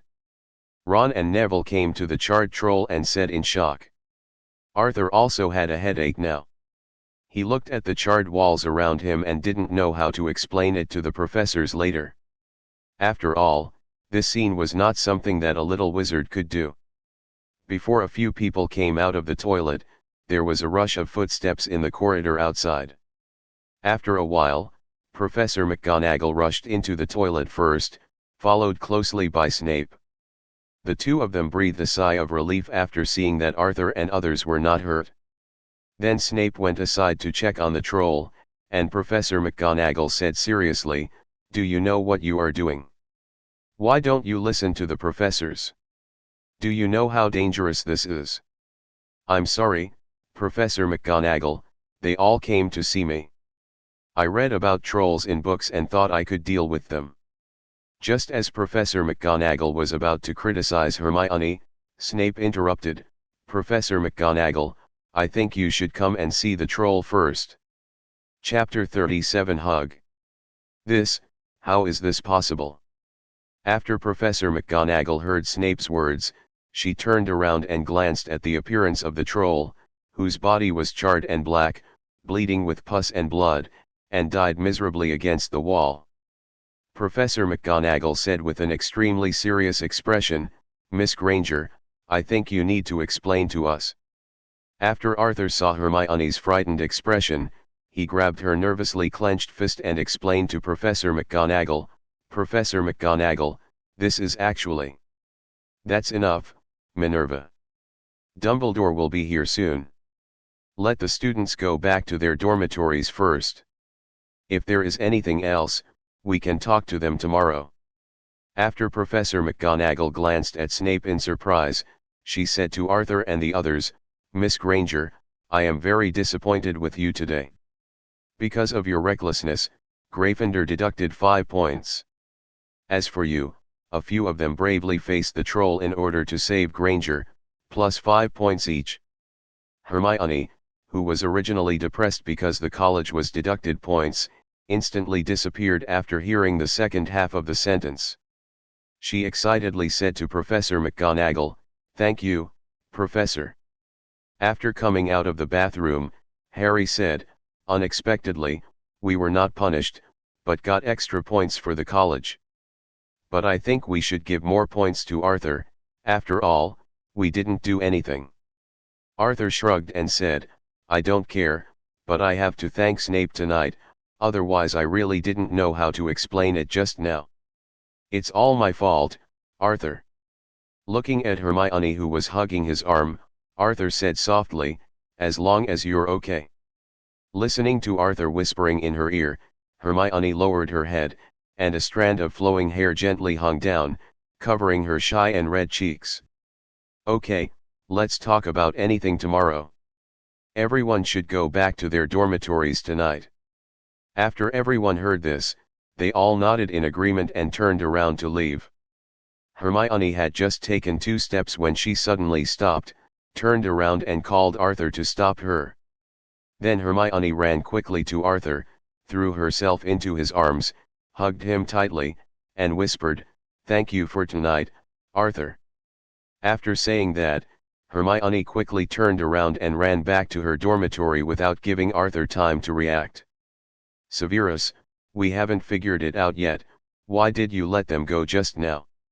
After seeing Arthur and others leaving here, Professor McGonagall asked curiously. Snape shook his head and said, "Minerva, Dumbledore will be here soon, let's leave this matter to him." Not long after, Dumbledore walked in quickly. After checking the situation of the troll, Dumbledore looked at the devastated situation around him and asked Snape and Professor McGonagall, "Who did these?" Professor McGonagall shook her head, and Snape said gloomily, "Albus, who do you think it could be?" After hearing Snape's words, Dumbledore was silent for a while and then said, "Minerva, please comfort the students first. Then call Flitwick to the principal's office."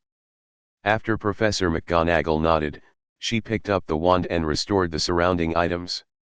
Snape followed Dumbledore to the principal's office first. As soon as he entered the principal's office, Snape said in a mocking tone, "Look, Albus, he is indeed the student you value, how awesome he is." But Arthur also wanted to save his friend, Severus. Snape growled loudly, "But he's almost out of control, isn't he?" Faced with Snape's question, Dumbledore replied, "Calm down, Severus. You know he won't, otherwise you wouldn't have helped Arthur get out in the bathroom just now, wouldn't you?" After taking a deep breath to calm down his emotions, Snape said, "I don't care what the relationship between Arthur Green and you is, but you promised me to keep Harry safe." "I have never forgotten my promise to you, Severus. But where's Quirrell?" "Albus, don't tell me you're an old fool and think Quirrell is fine." Dumbledore shook his head and said, "Of course I know there is something wrong with Quirrell, and I even know he is a Death Eater." "Severus, I know what you mean, but sometimes reality is so helpless. We really have too many mysteries now. Severus, do you know that I wake up from nightmares every night? I am not afraid of death, because in my opinion, death is just the beginning of another adventure. However, I am really afraid of those dreams filled with blood and fire. Whenever I see such a scene, I will feel extremely scared." After hearing Dumbledore's words, Snape fell silent.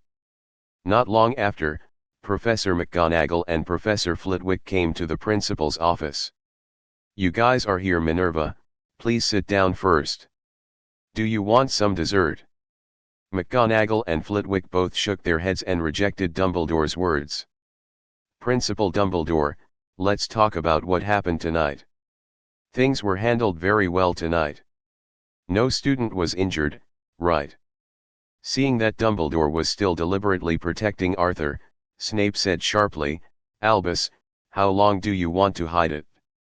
What happened in the bathroom tonight was all done by Arthur Green, and he also killed the troll. How is this possible? Arthur is only in his first year. How can he deal with the troll? Severus, are you mistaken?" In response to Professor McGonagall's words, Snape did not answer, but just sneered twice at Dumbledore. "Okay, it is indeed possible that Arthur did it. Flitwick, Arthur often comes to you to discuss curses. Tell me what you think of him."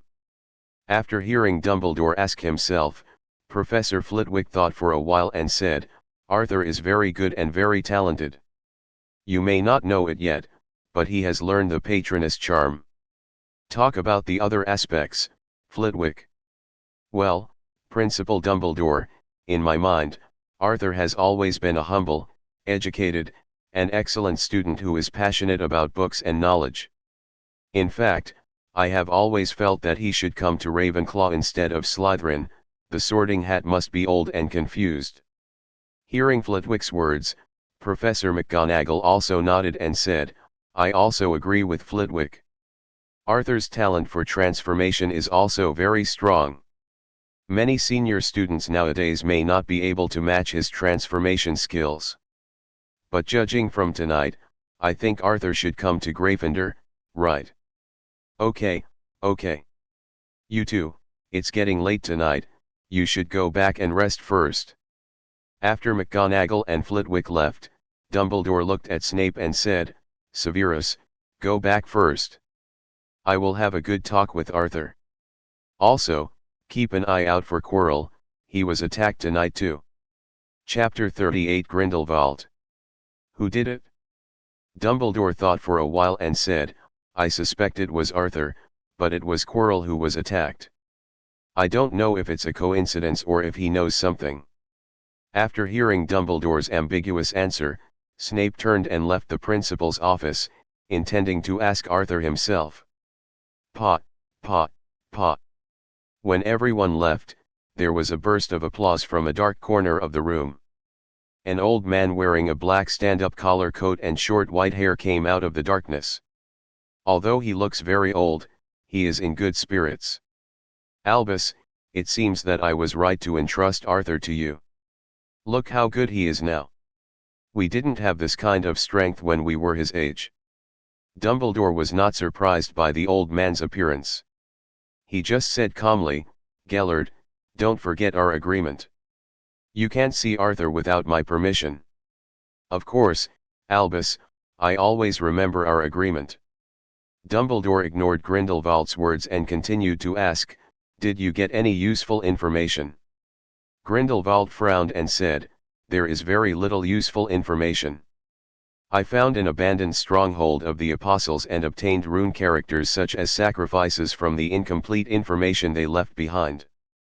You mean Arthur was a sacrifice to the Apostles? Grindelwald shook his head and said, no, according to previous news, Arthur has a very high status among the Apostles and cannot be a sacrifice. Moreover, they have already found Arthur, but the search for the sacrifice has not only ended, but became more frequent. To be honest, Albus, I have a bad feeling. They may be looking for a sacrifice for Arthur. You should know what this means. Hearing Grindelwald's words, Dumbledore's frown deepened. How sure are you of your guess? I don't know how sure you are. By the way, how is your research on the brain defense magic of the Apostles? Dumbledore sighed and said, there is still no progress. Except for the Apostles, I have never seen anyone who knows this kind of magic. There is no record even in the restricted book area of the library. After the two discussed for a while, Dumbledore said, it's getting late, Gellert, you should leave too. Albus, look outside, you can't bear to let a centenarian drive at night? I think your place is good, how about you let me make do with it for one night? Ignoring Grindelwald, Dumbledore said again, Gellert, it's time for you to go. Okay, Albus, you are still so heartless, goodbye. After saying that, Grindelwald apparat and left. Late night, Quirrell's office. Ah! Master, spare my life.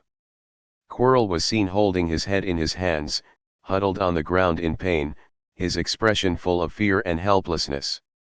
Voldemort's hoarse voice came from the back of Quirrell's head, I'm so damned good.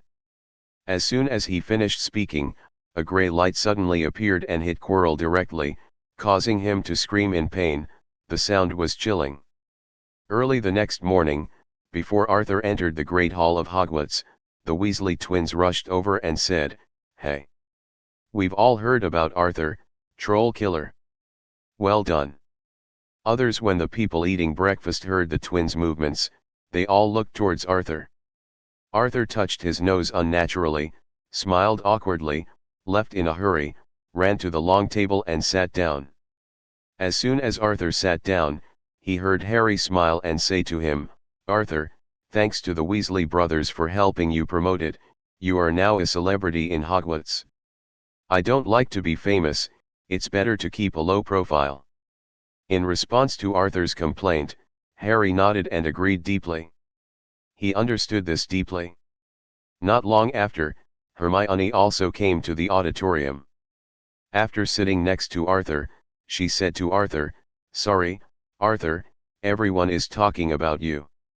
It's okay, Hermione, being famous is a good thing. Harry. That's not what you just said. Soon, professors from various disciplines came to the auditorium to have dinner, and Arthur paid special attention to Quirrell. Now Quirrell looks tired and sluggish, with obvious dark circles under his eyes, and his eyes are red and bloodshot. Tisk. It seems that Voldemort gave Quirrell a lot of rewards last night. Arthur was really afraid that Quirrell would suddenly die on the professor's table while he was still eating. Night, Gryffindor Girls' Dormitory. Parvati Patil, Hermione, what's wrong with you these days? You're always distracted. It's okay. I was just thinking about the transfiguration. When Parvati Patil heard Hermione's perfunctory explanation, she obviously didn't believe it and said, I think you're not thinking about transfiguration, but about Arthur Green. Hearing Parvati Patil's words, Hermione's face turned red and she explained, how is that possible? I really want to study. Hearing what Parvati said, Hermione's other two roommates also ran over and asked with some inexplicable excitement, really? Hermione, are you in love? Is it the Arthur Green from Slytherin? Oh my god. Talk to us quickly. The three people in the dormitory surrounded Hermione. No, no. Hearing Hermione's answer, Parvati and the others became even more excited and asked, have you started dating?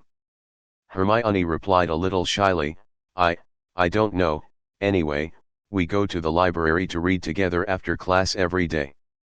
Parvati shook her head and said, besides the library, is there any time when it's just the two of you? Hermione thought for a while and replied, I think so. Arthur and I often go for walks by the Black Lake. Does this count? The roommates nodded wildly in excitement, and then asked, is there anything else besides these? How far have you progressed? Hermione shook her head repeatedly and said, it's nothing, I usually just hold hands. You guys are too exaggerated. Parvati said, Hermione, don't let your guard down.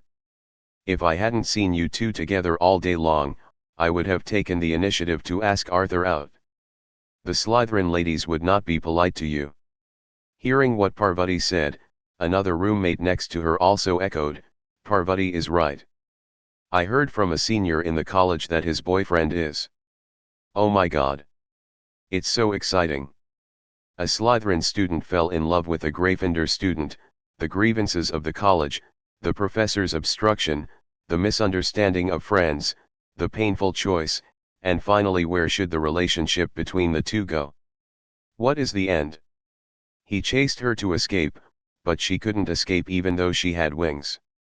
Hermione. Chapter 39 Quidditch Match. Morning. Hogwarts Great Hall. Hermione, is something wrong with you? Arthur asked looking at Hermione who was acting a little strange these days. No, I was just thinking about Professor McGonagall's homework yesterday. Hearing Hermione mention homework, Ron and Neville said, I remember, Arthur, Hermione, please lend us your history of magic homework to copy. This class is so boring that I even fell asleep during class. Got it? Hermione originally wanted to refuse them, but she agreed after thinking that it was a history of magic homework. After all, this subject, not to mention Ron and the others, would sometimes make Arthur fall asleep. Ron and Neville took over Hermione's homework and quickly took out their pens to start their homework battle. Then Ron and the others glanced at Harry, who was motionless, and their hearts were full of doubts. Didn't the three of us fall asleep as soon as we started the history of magic class? Why did you, Harry Potter, finish your homework early? The two of them couldn't help scratching their heads, and they couldn't help but wonder, had Harry secretly opened the book behind their backs? Neville patted Harry on the back and asked, Harry, have you finished your history of magic homework? At this time, Harry came out of his thoughts, glanced at Ron and Neville, and then took out his pen and joined the battle of making up homework. While making up his homework, Ron asked, Harry, how are you preparing for the Quidditch match? Tomorrow, Saturday, is the match between Gryffindor and Slytherin. Hearing Ron's words, Harry stopped writing and said with some worry, I'm a little nervous. I heard from Wood that Quidditch seems to be dangerous, and players are injured every year. Don't worry, Harry. This is Hogwarts, nothing will happen. After hearing Arthur's words, Harry thought about it and it was right. With so many professors and Dumbledore here, they would definitely not let anything happen to the students. Thanks for the comfort, Arthur. Seeing that Harry had misunderstood what he meant, Arthur said with a smirk, no, I mean you have to believe in Madame Pomfrey's strength. The worst that can happen is you'll end up in the infirmary for a few months. Harry? What is this nonsense? After hearing Arthur's explanation, Harry became even more worried and no longer thought about copying his homework. Hermione pinched Arthur's arm and said, Arthur, please stop scaring Harry. After a day of classes, Arthur and Hermione had just sat down at the long table and were about to enjoy dinner when they heard someone greeting them. Hi. Arthur, hello. I'm Hermione's roommate, Parvati Patil. Arthur turned his head and took a look and found that an Indian student was greeting him. Hello, I'm Arthur Green, nice to meet you, Miss Patil. Just call me Parvati.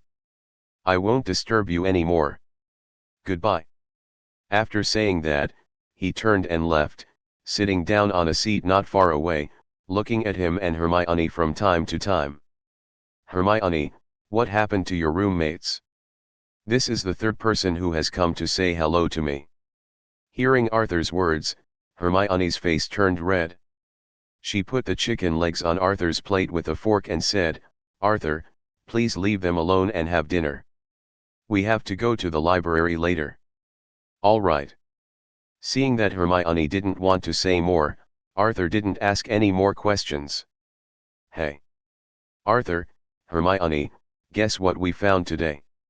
After a while, Harry and the three came to the long table, talking about their findings. Snape's leg is hurt. Harry said excitedly, on Halloween, we saw Snape walking quickly in the direction of the three-headed dog. He must have wanted to steal the items guarded by the three-headed dog. Maybe he released the troll to distract everyone. Attention! Hearing Harry's words, Hermione said, Harry, Arthur is still here. This matter is too dangerous, I don't want to involve him. Besides, Snape is Arthur's headmaster, so it will make Arthur very difficult for you to say this. Harry looked at Hermione in disbelief and said, Are you sure that Arthur is the one in danger? Arthur patted Hermione's hand gently and comforted, It's okay, and haven't you seen my strength?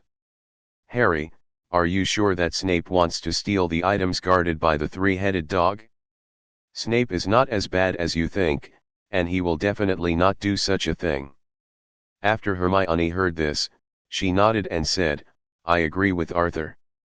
Although Snape always makes trouble for us, I still don't believe that he would steal something that Dumbledore had specially hidden and carefully guarded. Although Arthur and Hermione tried their best to explain to Snape, they still did not dispel Harry and others' suspicion of Snape. Arthur said, Harry, I think you should first find out what items the three-headed dog is guarding. Here's a hint, ask Hagrid. Hagrid must know that there are magical animals like three-headed dogs kept in the castle. Hearing Arthur's words, Harry and others' eyes lit up and they said, Arthur, you are so smart. Hermione shook her head and said, Harry, you should prepare for tomorrow's game first. The next morning the weather was clear and cold. The restaurant was filled with the tempting aroma of grilled sausages. Students and professors were all talking about the upcoming Quidditch match with great anticipation. The atmosphere was warm and cheerful. Except Arthur. Harry, you have to eat some breakfast, there's a game later. Harry said nervously, No, Ron, I really have no appetite. Harry, you need to maintain sufficient physical strength. Seamus Finnegan said, the Seeker is usually the key figure in the opponent's tight defense.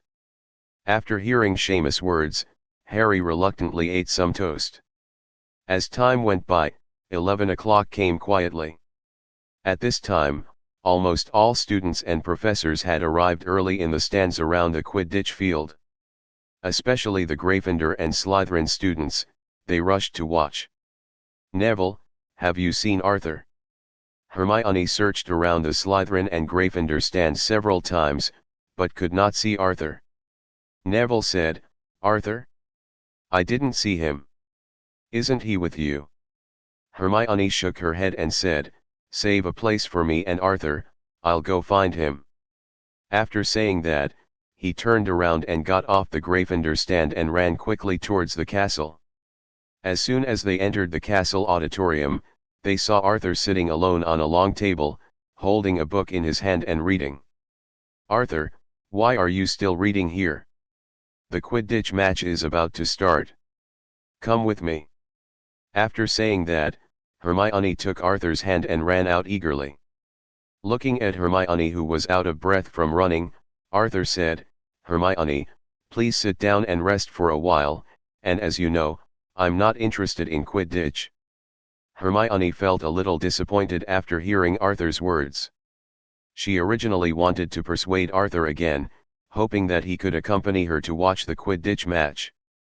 At this moment, a gloomy voice suddenly came from behind, and both Hermione and Arthur were startled. Chapter 40 Arthur is afraid of heights. "If you two don't go to the Quidditch match, what are you doing here?" A cold voice came from behind Hermione and Arthur. The two turned around and saw Snape looking at them gloomily. Arthur explained, "Professor Snape, you know okay, let's go to the arena right away." Under Snape's threatening gaze, before Arthur could finish his words, he immediately changed his words and took Hermione's hand and ran towards the Quidditch field. "Arthur, aren't you interested in Quidditch?" Hermione asked confusedly on the way. Arthur said, "I really don't like Quidditch, but Hermione, haven't you always wanted to come to the game? Of course I'm here to accompany you." Hearing Arthur's words, Hermione couldn't help but feel an inexplicable joy in her heart, and then smiled and said, "Arthur, you are so kind." Not long after, Arthur followed Hermione to the Gryffindor stand, where Neville gave them a seat with a wide view. The Gryffindor little lions around looked at Arthur's arrival and did not show any discomfort. Everyone was used to it. The stands are a bit high. After arriving at the stands, Arthur swallowed hard and held Hermione's hand tightly, not daring to look down the stands. Yes, Arthur is afraid of heights, which is an important reason why he doesn't like flying broomsticks. Seeing that Arthur's face looked a little strange, Hermione asked with concern, "Arthur, are you afraid of heights?" After hearing Hermione's words, Arthur did not speak, but managed a smile and nodded slightly in response. Looking at Arthur, who was pale due to excessive tension and holding her hand tightly, for some reason at this moment, Hermione felt that Arthur was cute. Although the usual Arthur is also very good, he sometimes seems overconfident and proud. In comparison, the current Arthur is better, so well behaved. Hermione comforted her softly, "It's okay, Arthur, don't be afraid. Just hold my hand tightly." Unlike Arthur and Hermione, who were quiet, Ron and Neville were extremely excited. In order to surprise Harry, Ron and Neville came up with a brilliant plan. They found a sheet stained by Ron's pet rat Scabbers and painted a huge banner with bright paint. The handwriting on the banner was vigorous and powerful, saying "Potter will win." Dean, who is good at drawing, also cleverly drew a majestic Gryffindor lion underneath the banner. After a few people hung up the banner, not long after, the Quidditch players from both sides entered the field, and deafening cheers erupted from the surrounding stands. Ms. Hooch is standing in the middle of the court holding a broomstick. She is the referee of today's game. After both players were ready, Ms. Hooch blew her silver whistle and the game officially began. "I borrowed it, let it go, I borrowed it." Not long after the game started, a tall figure came to Arthur's side. "Hello, Hagrid." Hearing Arthur greeting her, Hagrid said with a smile, "Hello, little guys." Arthur and the others stepped aside to make room for the big guy like Hagrid. Picking up the telescope hanging on her chest, and seeing Harry still searching around the venue, Hagrid asked, "The snitch hasn't appeared yet, has he?" Several people shook their heads, and Ron said, "Not yet, Harry is also waiting for the golden snitch." While several people were talking, the golden snitch appeared on the Quidditch field. Both Harry and Slytherin seeker Terence Higgs discovered it, and both swooped towards the golden snitch at the same time. But it was clear that Harry overestimated the quality of the players on the opposite side. Slytherin's Quidditch captain Marcus Flint deliberately rushed towards Harry, almost knocking him off his broom. The audience in the surrounding stands, except for Slytherin, the students from the other three houses were all breathing sweet scents. Slytherin is despicable cheating. Ron shouted loudly behind Arthur. Unfortunately, Quidditch is not a football game. It can only take free kicks, but there is no way to send players off the field. The free throw is over and the game continues. Everything was going to go wrong for Harry today. Not long after, Harry lost control of his broom, shaking and twitching wildly in the air, trying to throw him down. Just like that, the broomstick, which was twitching and twisting wildly, gradually took Harry away from the arena, flying higher and farther. Everyone also discovered the problem, and Ron said anxiously, "Did the impact just now break Harry's broom?" Hagrid shook his head and said, "Impossible, except for powerful black magic, nothing can interfere with the normal operation of a broomstick." Hearing Hagrid's words, Hermione looked at Snape with a telescope, and then said to Arthur with a look of disbelief, "Arthur, I saw that Snape seemed to be thinking something in his mouth."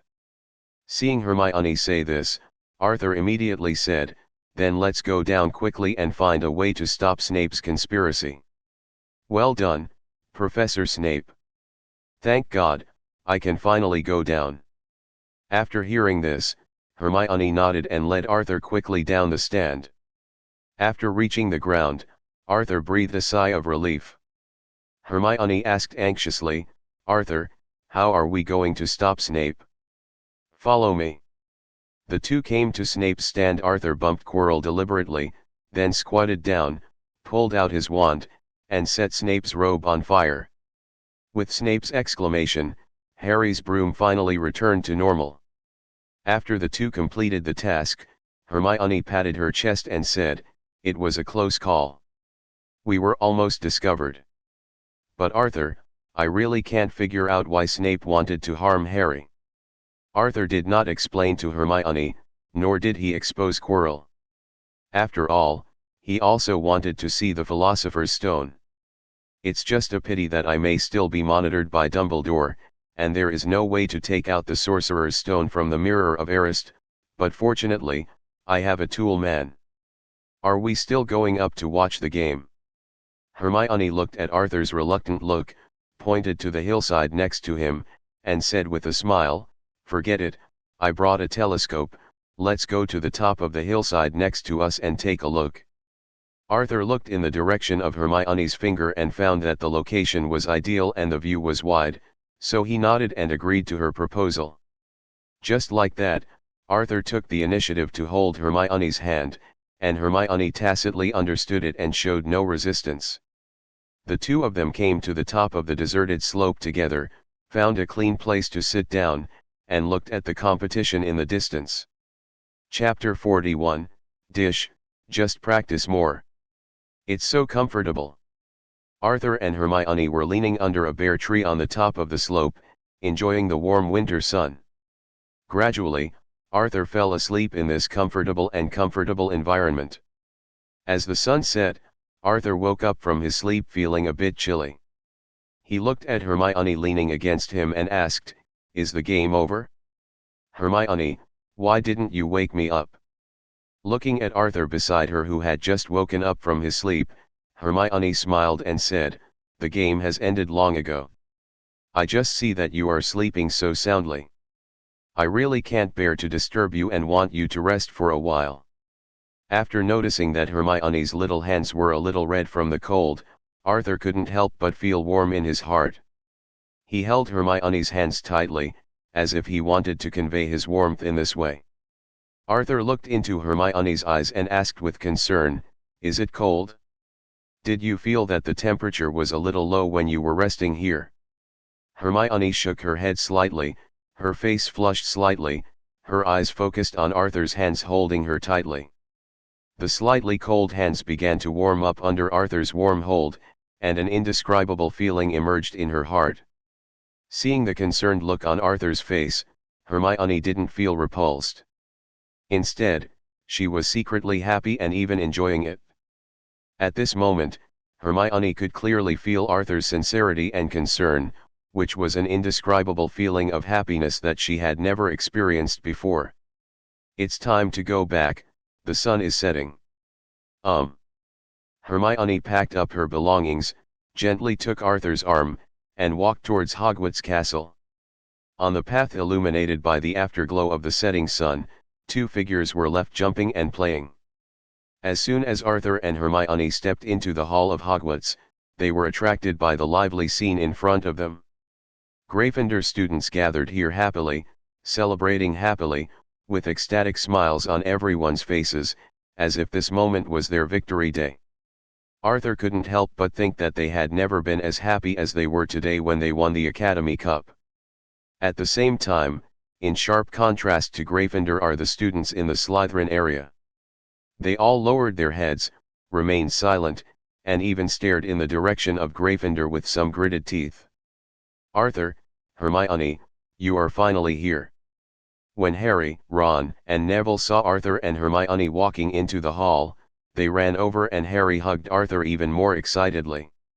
Harry said excitedly, "Arthur, I heard what Ron and the others said, thank you very much for saving my life today." "You're welcome, buddy." Although Arthur responded nonchalantly, he still had some complaints about this tool in his heart. "Even if I didn't save you, Dumbledore wouldn't let anything happen to you." Although his friends celebrated in the hall, Arthur did not join them. Arthur took Hermione's hand and quietly left the crowd and came to the other end of the long table. It is relatively quiet there, without the hustle and bustle in the middle of the hall, so people can enjoy their food in peace. The long table is filled with various delicacies, and the aroma is overflowing. After Arthur and Hermione sat down, they began to taste the food. Arthur picked up a piece of barbecue with a cutlery and chewed it in his mouth. The tenderness of the meat and the perfect grilling made Arthur have endless aftertaste. At the same time, the two also tasted various side dishes and desserts, and each bite made them feel satisfied and happy. The house elves in the Hogwarts kitchen are definitely not native to the UK. "Hi Arthur." "Neville. Why didn't you celebrate with Harry and the others?" "I came here to remind you about Snape and the Malfoy family. I remember Grandma once mentioned to me that the Malfoy family are all Death Eaters. I don't know if Snape knows the fact that the Malfoy family is having an affair with the Death Eaters, but Snape is very close to the Malfoy family, so you have to be extra careful in Slytherin house." Hearing Neville's words, Hermione also agreed with some worry, "Yes, Arthur. I didn't want to believe it at first, but Snape's behavior today is really suspicious." "Don't worry, I'll be careful." Arthur comforted softly. After dinner, Arthur and Hermione prepared to go back to their dormitories to rest. Before leaving, Hermione was still a little worried. She said worriedly, "Arthur, I still feel a little worried. To ensure your safety, I suggest that you go to the Gryffindor Boys' Lounge with Neville and the others to rest." Seeing the uneasy look on the little witch's face, Arthur gave Hermione a hug, let her head rest on his shoulder, and then whispered in her ear, "Don't worry, Hermione, I promise you, I will pay attention to safety. Look, who is here? Isn't this Slytherin's good student, the good boy Arthur Green?" As soon as Arthur stepped into the Slytherin lounge, he noticed an unusual atmosphere. The atmosphere here was obviously more tense than usual. A group of senior students headed by Quidditch players gathered here. "It seems like these people are waiting for me. Marcus and others have long been unhappy with Arthur Green. A wizard from a Muggle family, even if he joins Slytherin, he still hangs out with Gryffindor people all day long." Arthur was not touched by the ridicule just now, but looked at them calmly and said calmly, "We lost the Quidditch match, so you are unhappy and want to trouble me. Cooking, Just practice more. Shut up. Marcus was taunted by Arthur's words and cursed loudly, "You Slytherin shame, dirty mud." "Shut up, Marcus, do you want to die?" Before Marcus could finish his words, a cold voice suddenly appeared, interrupting his curse. What a pity! Arthur thought to himself, and then put back the half-taken-out wand. After everyone heard the sound, they looked towards the back of the crowd. It's him, Trevor Shacklebolt. Trevor Shacklebolt ignored the presence of other people and strode to the front of the crowd. With a smile on his face, he bowed to Arthur. However, the smiling mask did not last long, but quickly became serious, staring at Marcus and the others coldly. After seeing that the person coming was Trevor Shacklebolt, Arthur immediately turned around and left the Slytherin common room without stopping. People like Trevor Shacklebolt are so mysterious, and Arthur is sure that they are spying on him. This sense of insecurity from prying eyes and threats made him very uncomfortable. So before he was unable to kill them all, Arthur thought it would be better to avoid them as much as possible. Chapter 42 Hermione's Invitation. Why? Mr. Shacklebolt, why would you help a mudblood? Marcus asked reluctantly. Hearing Marcus's question, Trevor Shakur said coldly, Miss Ferris asked me to tell you that if you dare to disrespect Mr. Arthur Green again, she will personally send everyone in your family to hell. Reunion. Ignoring everyone's reaction, Trevor Shacklebolt left here with a cold warning. In the private lounge, Trevor Shacklebolt stood respectfully at the door and said humbly to the people inside, Miss Furs, I have warned Marcus and the others, and your Majesty has returned to his dormitory. The people in the room were silent for a moment, and then a cold voice sounded, Very good, continue to monitor Marcus's actions. I don't want any accidents to happen. Do you just need surveillance? Do you need to? Don't create unnecessary complications. Time is on our side. You just need to ensure that Marcus and the others will not disturb your Majesty. You can leave the rest to your Majesty yourself. Monday, Defense against the Dark Arts. After Arthur glanced at Quirrell, he turned to Harry and asked, Harry, have you asked Hagrid? The three-headed dog is not easy to deal with. We asked, but Hagrid said it was a secret and he couldn't tell us.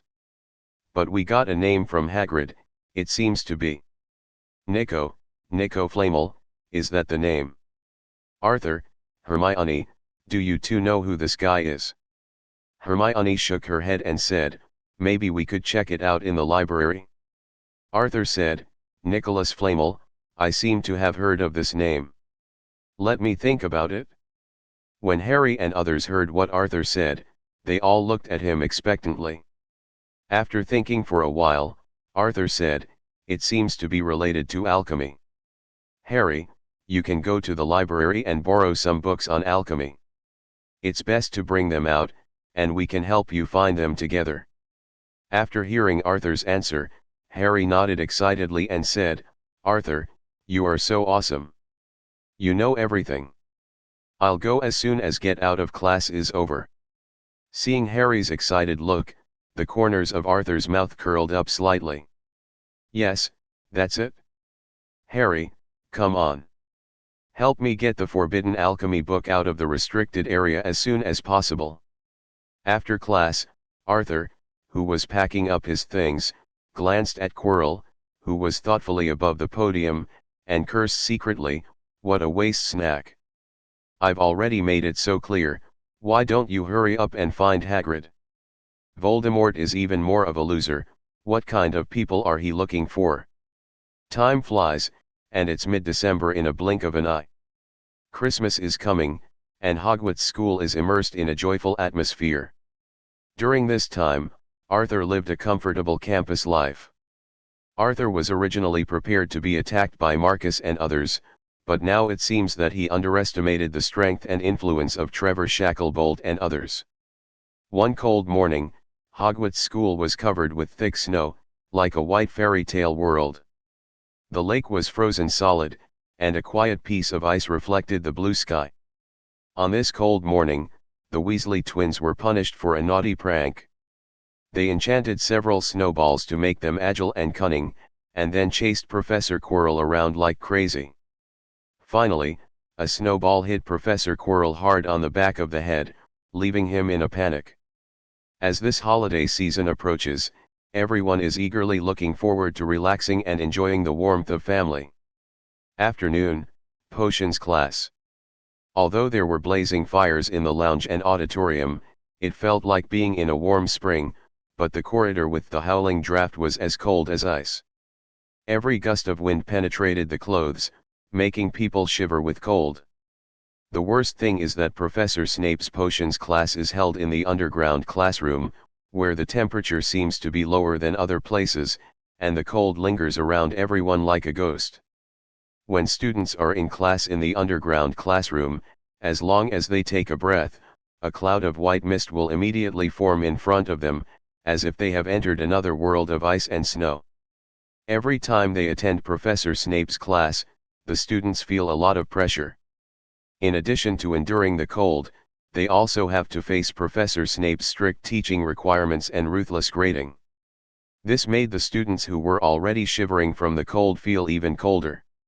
Arthur concentrated on cutting the medicinal materials with a silver knife. His technique was skillful and precise. Hermione stood next to the heated crucible, bringing her cold hands closer, and the warm heat wave enveloped her, making her feel a little comfortable. After Arthur had processed all the medicinal ingredients, looking at Hermione's blushing face, she smiled and said, "You can start brewing the potion." After hearing Arthur's words, Hermione nodded, put the potion into the crucible according to the steps, and controlled the heat while stirring. "Arthur, are you going to stay in school or go back to the orphanage during Christmas vacation?" "I don't plan to stay in school, I plan to go back to the orphanage." Hermione was very excited when she heard Arthur's words, and she said happily, "That's great, Arthur. I won't stay at Hogwarts during the holidays, and we can take the train back together. I will introduce my parents to you then." "Arthur, you are so good, they will definitely like you." Hermione continued, "Arthur, there are several days during the Christmas vacation. Can I invite you to my house then? Don't worry about transportation. I can ask my dad to drive to pick you up." Seeing the anticipation in Hermione's eyes, Arthur nodded gently and accepted her invitation. "That's great, Arthur. You too, although I really don't want to disturb you, the potion in the crucible is almost boiling."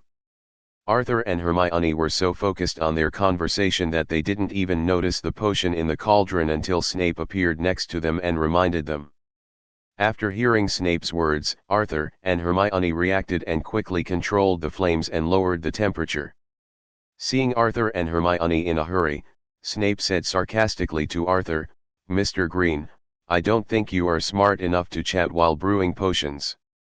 Do you know that this will be very difficult? Danger." "Arthur." "Sorry, Professor Snape, I just took the initiative to talk to Arthur." Snape ignored Hermione's words and turned around and left. Arthur shrugged and said to Hermione, "It doesn't matter, Hermione.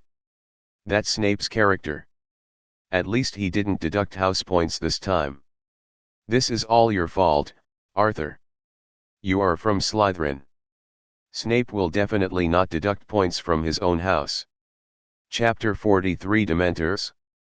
I feel really bad for some people because they have to spend Christmas at Hogwarts. Their hearts must be filled with the pain of being abandoned by their families. Unable to reunite with their loved ones, nor feel the warmth of home, every time the Christmas bell rings, they will definitely feel deep loneliness and being forgotten. Be miserable. Malfoy's eyes were fixed on Harry as he spoke, with an unspeakable malice. Crabbe and Goyle snickered on the sidelines, and the two followers followed suit and echoed Malfoy's sarcasm. Harry was concentrating on his potions and ignored them. Since the Quidditch match, Draco Malfoy's attitude towards Harry Potter has become increasingly gloomy. He originally thought that Potter would be embarrassed in that game, but it turned out to be exactly the opposite. Harry not only successfully counterattacked, but also led the Gryffindor team to defeat Slytherin. This made Malfoy full of frustration, and also full of envy and jealousy towards Harry, so he had no choice but to laugh at Harry's family. After hearing Malfoy's words, Ron cleared his throat and said loudly, "Harry, you performed so well in the last Quidditch match." Then he paused deliberately and glanced at Malfoy. Fu glanced at him with a provocative smile on his lips.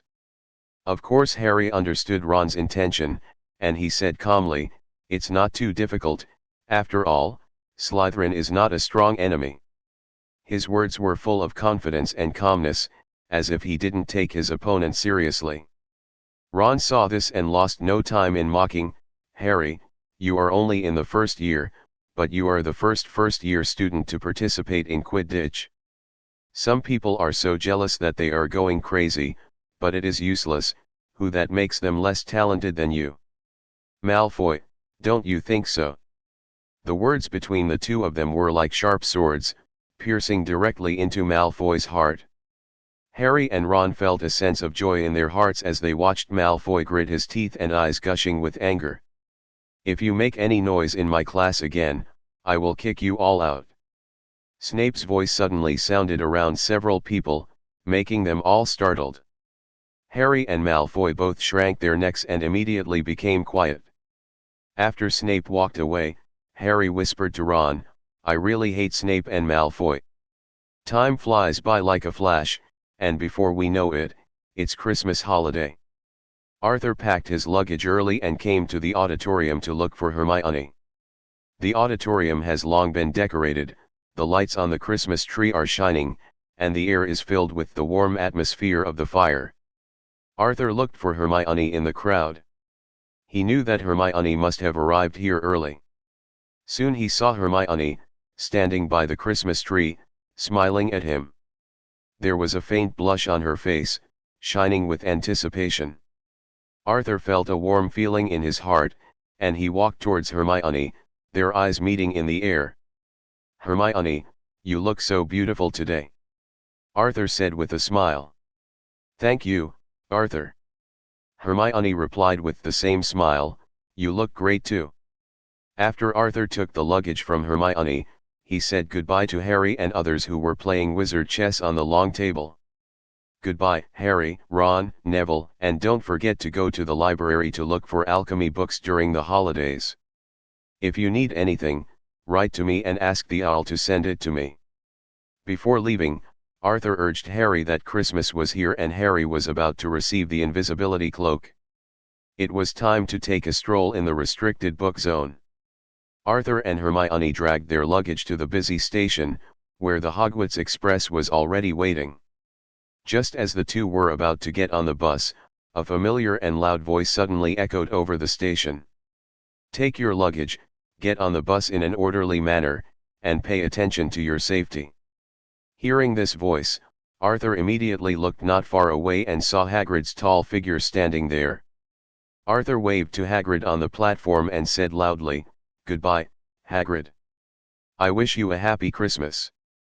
"Goodbye, Arthur. You should also enjoy this holiday and Merry Christmas," Hagrid responded in his characteristic deep voice. Seeing Hagrid waving to them, Arthur and Hermione smiled knowingly, hurriedly packed their luggage, and boarded the Hogwarts Express in an orderly manner. After the two got on the bus, Arthur started looking for a suitable car. Fortunately, he soon found an empty car. Arthur seized the time and quickly packed his and Hermione's luggage. Not long after, the train started and slowly drove out of the station towards King's Cross Station in London. The carriage is spacious and comfortable, covered with soft carpets, and the scenery outside the window constantly changes as the train moves. Perhaps it was because the car was warm and comfortable, making people relax unconsciously. Not long after getting in the car, Hermione felt a strong sense of sleepiness. She leaned gently on Arthur's shoulder and fell asleep quietly. Arthur felt Hermione's breathing, and a soft emotion surged in his heart. He carefully adjusted his posture to ensure that Hermione could rest comfortably, and then quietly stared at the changing scenery outside the window and listened to the sound of the train. In this calm and comfortable environment, Arthur gradually felt deep sleepiness. It was getting dark, and Arthur woke up with a chill that penetrated his body. After taking a look at Hermione, who was huddled up next to him, he patted her shoulder and called softly, "Wake up, Hermione." Hermione slowly opened her eyes, yawned, and then suddenly sneezed, a puff of white air coming out of her mouth. The cold air around her stung her hands like needles. After rubbing her hands together in an attempt to restore some warmth to her body, Hermione looked up at Arthur and found that he was frowning. Hermione felt a little confused and surprised. The temperature in the car usually didn't drop so fast. Why did the carriage get so cold? Hermione asked, a hint of confusion in her voice.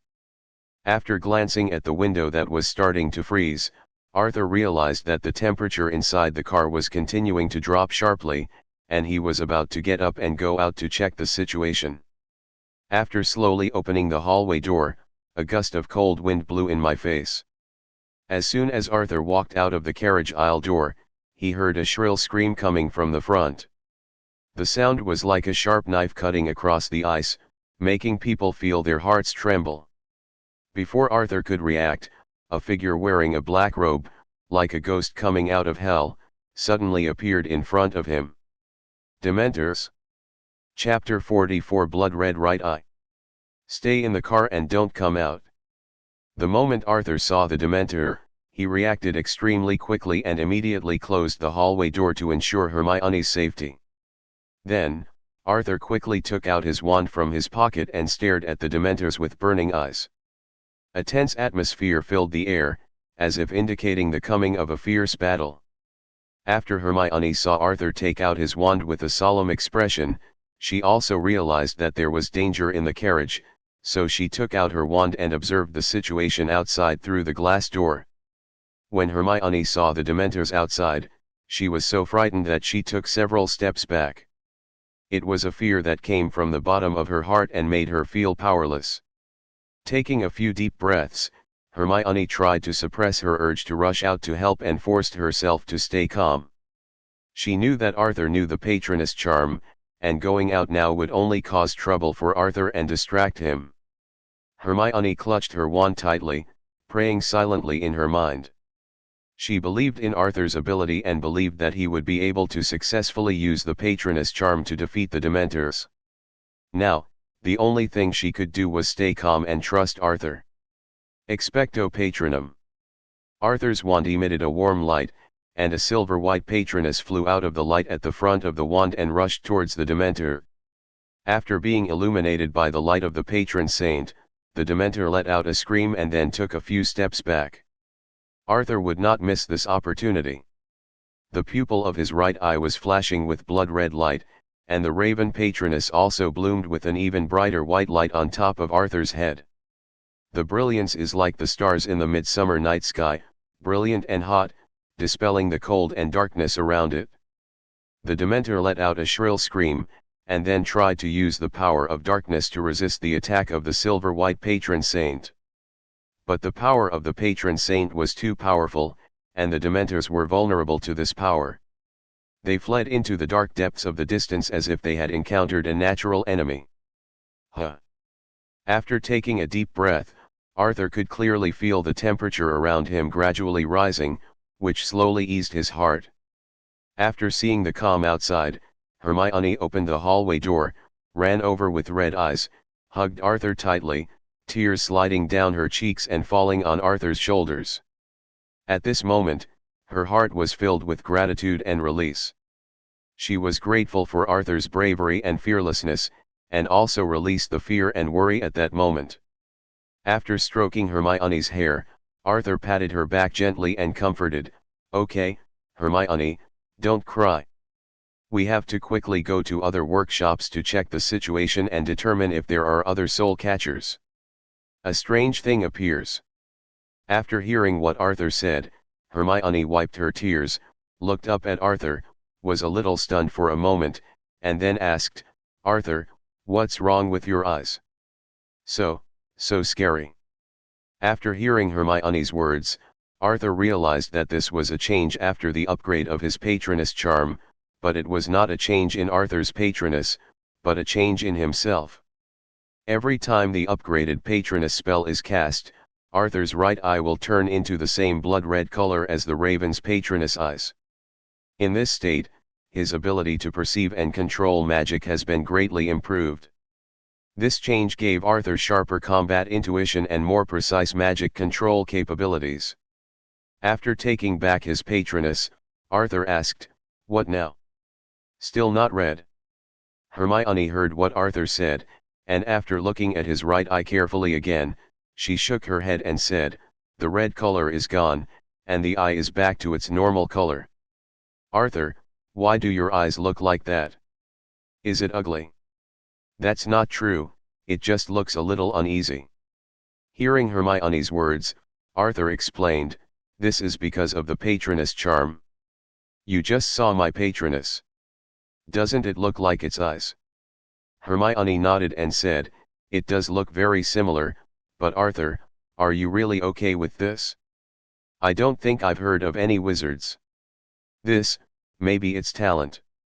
Arthur took Hermione out of his car and headed in the direction where the Dementors came from. "Arthur, help. We are attacked by scary monsters." As soon as Arthur opened the carriage door, he heard Malfoy's cry for help. The two ran over to take a look and saw that the ground was in a mess. Goyle was lying on the ground with his eyes blank. Malfoy and Crabbe were kneeling next to Goyle with tears streaming down their faces. There were also several Slytherin girls around them. "Cry." Arthur quickly checked Goyle and found that he was still alive. He must have been bitten by a Dementor. Seeing Malfoy's embarrassment, Arthur said, "Don't worry. Goyle is fine. If anyone has candy or chocolate, give him some." After hearing Arthur's words, Malfoy's tense nerves finally relaxed and he collapsed on the ground. Crabbe found a piece of chocolate lying around and handed it to Goyle. Gore took the chocolate and slowly took a bite. As the taste of chocolate spread in his mouth, his face gradually regained some color, and his empty eyes gradually became focused. Crabbe breathed a sigh of relief, knowing that Goyle's condition was gradually improving. "Malfoy, do you know why Dementors appear in the students' carriages at Hogwarts?" After hearing Arthur's words, Malfoy reacted, "Arthur, you said those who just attacked us were Dementors. How is this possible? Aren't they in Azkaban prison?" Arthur glanced at him in surprise and said, "Aren't you from a pure-blood family? Why don't you even recognize the Dementors? Did Goyle just get sucked by a Dementor?" Malfoy swallowed deeply, nodded, and then grabbed Arthur's sleeves in a crying voice and said, "What should we do, Arthur? The Dementors are outside, and we are dead." The other students around him couldn't help crying again after hearing Malfoy's words. "Shut up and be quiet. I have driven away the Dementors. Why, as a first-year student at Hogwarts, isn't it normal for me to know the patroness charm?" "Malfoy." Everyone. Looking at the stunned people, Arthur asked, "Malfoy, have you notified the school or the Ministry of Magic?" After hearing Arthur's question, Malfoy recovered from his sluggish state and said, "I just used Pansy's owl to notify, but I just informed my father. These damn Ministry of Magic officials, I must tell my dad to let them all go to Azkaban to accompany those damn Dementors." Chapter 45 Patroness Charm. You don't just have to have hands. Arthur ignored Malfoy's roar and turned around and left the car with Hermione. The two shuttled between the carriages to check if any other students were injured. Fortunately, no students lost their lives in this disaster. However, there were a few unlucky ones who, like Goyle, were bitten by the Dementors. Arthur examined them carefully and found that most of them were severely frightened, although not seriously. Their faces were full of fear, and some couldn't even control their tears. There was an atmosphere of panic in the carriage. People were trying their best to stay calm, but their hearts were full of uneasiness. Staring at the chaos in the carriage, Arthur could only helplessly ask Hermione for help, hoping that she could calm the frightened students. Arthur was not good at this kind of thing, soothing people was not his strong point, and Hermione was obviously much better than him at this aspect. Hermione communicated with students gently and rationally, comforted them with a calm tone, and guided them out of their fears. Looking at the calm Hermione, Arthur couldn't help but sigh that he was worthy of being the future Minister of Magic. With Hermione's help, the students gradually regained their composure. Their emotions calmed down, and the atmosphere in the carriage gradually became calmer. Arthur stood at the door of the carriage, frowning and thinking about what happened today. Why did Dementors appear in the Hogwarts carriage? Did Sirius Black escape? But when I thought about it carefully, I still felt something was wrong. If someone really escaped from Azkaban, it would be impossible for the Ministry of Magic and the Daily Prophet to have no news. The most important thing is that today's Dementors behaved extremely strangely. Normally, the appearance of Dementors causes great panic and confusion because they can cause serious harm to people. But the strange thing is that Arthur just checked all the students who were attacked, and all of them were only slightly sucked, and some students even felt only slight discomfort. This made Arthur wonder if it might have another purpose. "Arthur, we have to go back to our own cars." Arthur, who was deep in thought, was interrupted by Hermione's words. He looked at the calm car in front of him, nodded slowly, and then turned around and left. Just as Arthur and Hermione were about to leave and return to their cars, Malfoy suddenly ran over. "Arthur, the Aurors from the Ministry of Magic and Principal Dumbledore are here. They asked me to come to you. I need to ask you something." After hearing Malfoy's words, Arthur and Hermione looked at each other, nodded in agreement, and followed Malfoy to their carriage. After arriving at the Malfoy carriage, I found that there were already many people standing inside. In addition to Dumbledore himself, there was also a middle-aged man with the same hair color as Malfoy, who should be Lucius Malfoy. "Good evening, Headmaster Dumbledore."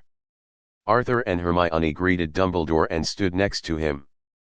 Dumbledore smiled and introduced to everyone, "This is Arthur Green and Hermione Granger, both first-year students at Hogwarts."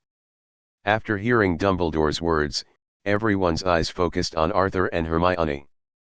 Next to him, a smart-looking Ministry of Magic official wearing a pinstriped suit and bright red tie said, "Dumbledore, are you sure it's them?" "Sorry, you two, I am Cornelius Fudge, the Minister of Magic. It's not that I don't trust you, it's just that you are too young." Connolly, although it is a bit unbelievable that a first-year student can know the Patronus charm, there are always some people with extraordinary talents, right? After speaking, Dumbledore turned to Arthur and continued, "Arthur, give your wand to the Auror next to you for inspection." After hearing Dumbledore's words, Arthur handed his wand to the old black Auror next to him. After a while, old Hay, who had just checked the wand, nodded to Cornelius Fudge as if he had seen a ghost. When everyone around them saw this situation, except for Dumbledore and Hermione, who had already known about it, they all gasped in unison. "This boy is so terrifying." Cornelius Fudge looked at Arthur in shock and said, "OMG. Mr. Green, I'm deeply sorry. My attitude was a little rude just now. Here, I sincerely apologize to you and express my deep gratitude to you. With your fearless courage and strong strength, you successfully saved a bus of students. The heroic behavior you showed is enough to apply for a third-class Knight Medal of Merlin." After hearing what Cornelius Fudge said, Arthur looked at Dumbledore in confusion and asked him for help. Arthur didn't know much about the Knights of Merlin. He only remembered that in the original book, apart from Dumbledore, only Lockhart could get it. When Dumbledore saw Arthur looking at him, he smiled and nodded lightly. After seeing Dumbledore nod, Arthur said to Cornelius Fudge, "Thank you very much, Minister Fudge. Okay, Arthur, you and Hermione follow Kingsley to the next car. The Aurors have something to ask you." After hearing Dumbledore's words, Arthur nodded and followed the old black man named Kingsley to another carriage. As soon as she came out of the carriage, Hermione said to Arthur excitedly, "Oh my God! Arthur, you are going to be awarded the Knight Medal of Merlin. It's so awesome. You must be the youngest person among all the people who have been awarded the Knight Medal." Arthur didn't care. After all, it was just a third-level medal. Compared to this matter, he was more interested in Kingsley in front of him. Arthur remembered that Kingsley was not only an Auror, but also a member of the Order of the Phoenix. The most important thing was that his surname was Shacklebolt. "Sir, are you a member of the Shakur family?" Kingsley Shacklebolt heard Arthur's words and asked with some surprise, "How do you know?" "Principal Dumbledore told you." Arthur shook his head and said, "I am a Slytherin student and I know Trevor Shacklebolt. Although he and I are not the same age, the strange thing is that Trevor often comes to see me. I feel like Trevor very mysterious, sir. Do you know much about him? Although we are from the same family, we are not very familiar with each other. The Shacklebolt family is not as extreme as other pure-blood families, but there is still a gap between mixed bloods and pure-bloods. Most pure-bloods and mixed bloods just know each other. No friendship." After hearing Kingsley Shacklebolt's words, Arthur nodded and didn't ask any more questions. Arthur's goal has been achieved.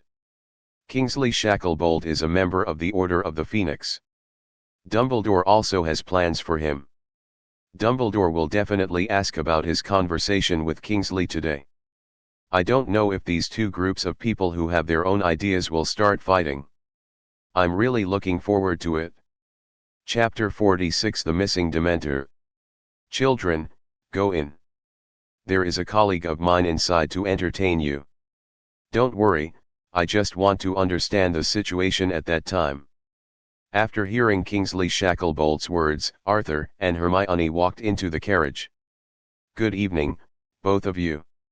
I am Arthur Weasley from the Ministry of Magic. Please take a seat." After hearing what Arthur Weasley said, Arthur asked, "Are you Ron's father? You actually know me, did Ron tell you?" Arthur nodded and said, "We are good friends with Ron. He said that his father works in the Ministry of Magic. But, we heard from him that you went to Romania, didn't you?" Arthur Weasley warmly invited Arthur and Hermione to sit down, and then sighed and said, "Actually, I was planning to go on a trip, but there was an emergency at the Ministry of Magic, and all the officials were working overtime." Looking at Arthur Weasley's big dark circles, Arthur couldn't help but ask, "Mr. Weasley, can you tell us what happened? Is it related to Dementors?" Hearing Arthur's question, Arthur Weasley was silent for a moment, then looked at the two of them with a solemn expression, and said, "Actually, I shouldn't have told you this, but considering you have encountered a Dementor today, and I feel it is necessary to reveal the truth to you. Actually, Dementors began to disappear in Azkaban as early as a year ago, but the number was small at first, so the Ministry of Magic did not pay enough attention. However, something happened 3 days ago that shocked everyone. 1/3 of the Dementors in Azkaban disappeared overnight." Arthur Weasley's eyes revealed deep worry and trouble. Dementors are usually responsible for executing the harshest punishments and guarding Azkaban.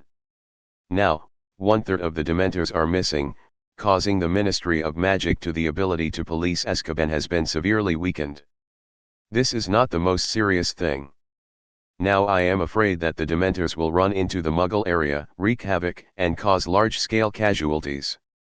Arthur and Hermione looked at each other, and they could sense Arthur Weasley's anxiety and worry.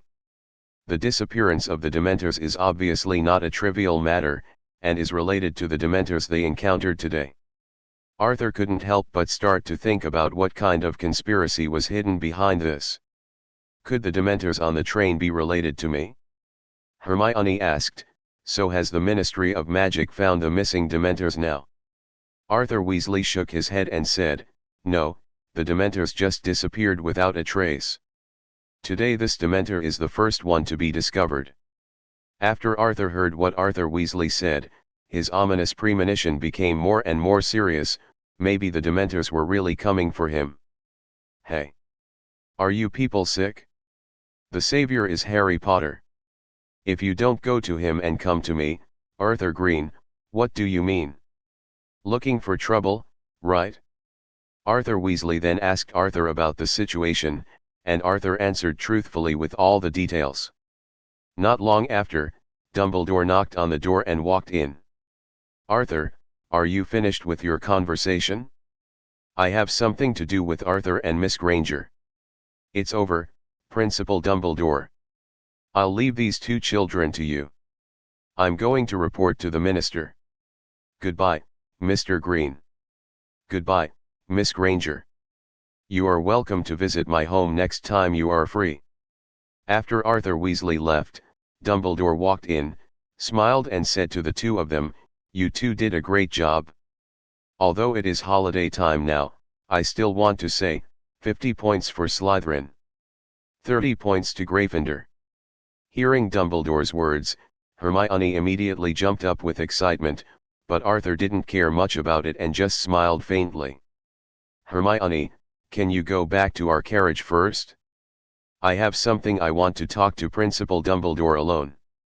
Hermione couldn't help but feel a little surprised when she heard Arthur's words. However, she did not hesitate too much, but immediately obeyed Arthur's words and walked out of the car. When leaving, Hermione thoughtfully closed the carriage door to ensure that no one else could hear their conversation. Dumbledore was also a little surprised and asked curiously, "Arthur, what do you want to see me for? Do you still need to avoid Miss Granger? As far as I know, the relationship between you two is not ordinary." Ignoring Dumbledore's teasing, Arthur took out a small gift box from his coat pocket and handed it to Dumbledore. After taking the gift box from Arthur, Dumbledore asked doubtfully, "This is?" Seeing Dumbledore's puzzled look, Arthur said, "This is not a Christmas gift for you. I have already prepared your Christmas gift. This gift is something I want to ask you to give to another relative of mine. Principal Dumbledore, you should know who I am talking about. And probably only you know where he is now." After Dumbledore heard what Arthur said, his expression became serious. After a moment of silence, he sighed and said, "Arthur, you have guessed it?" Looking at Dumbledore's expression, Arthur couldn't help but smile, knowing that his suspicion had been confirmed. Arthur said to Dumbledore, "Principal Dumbledore, I have always just made guesses before, but after seeing your reaction, I think I can be sure. You. Can I see him?" "I'm sorry, Arthur, you can't see Garrett yet, but I can assure you that you will see him after the first grade." After hearing Dumbledore's words, Arthur said thoughtfully, "It turns out that my life experience is really related to Grindelwald." Dumbledore. "I understand, thank you Principal Dumbledore, and please give him this Christmas gift, thank you." After saying that, without waiting for Dumbledore to speak, he quickly turned around and left the carriage. Dumbledore looked at Arthur's leaving figure, carefully looked at the gift in his hand, then sighed and put it into his pocket. "Arthur, you're back." After returning to his carriage, Arthur found that Hermione did not curiously ask him what he wanted from Dumbledore. So, he couldn't help but ask, "Hermione, aren't you curious about what I want to do with Principal Dumbledore?" Hearing Arthur's words, Hermione replied, "Of course I'm curious, but I believe you, if you can tell me something, you will definitely not hide it from me, Arthur." Hermione's words were as sincere as clear springs, revealing deep trust, making Arthur's cold heart tremble with a hint of warmth. Damn it! When did this little witch become so good? Chapter 47 The Grangers. Dirty, dirty, dirty. Night has completely fallen, and the train roars into King's Cross Station in London. The station lights reflected on the train windows, forming a bright light and shadow. Arthur stood at the door of the carriage and looked out through the window. He saw many parents standing on the platform, waiting anxiously or expectantly for the return of their children. "Arthur, do me a favor. Arthur, who was busy packing his belongings, suddenly felt his shirt being gently tugged. He quickly turned to look at Hermione, only to see a trace of anxiety on her face. "Arthur, can you keep it a secret for me?" Hermione asked eagerly. "When my parents ask about my situation, can you not tell them what just happened? I don't want them to worry about me." Upon hearing Hermione's request, Arthur nodded and agreed to her without hesitation. He smiled and said, "Of course, Hermione.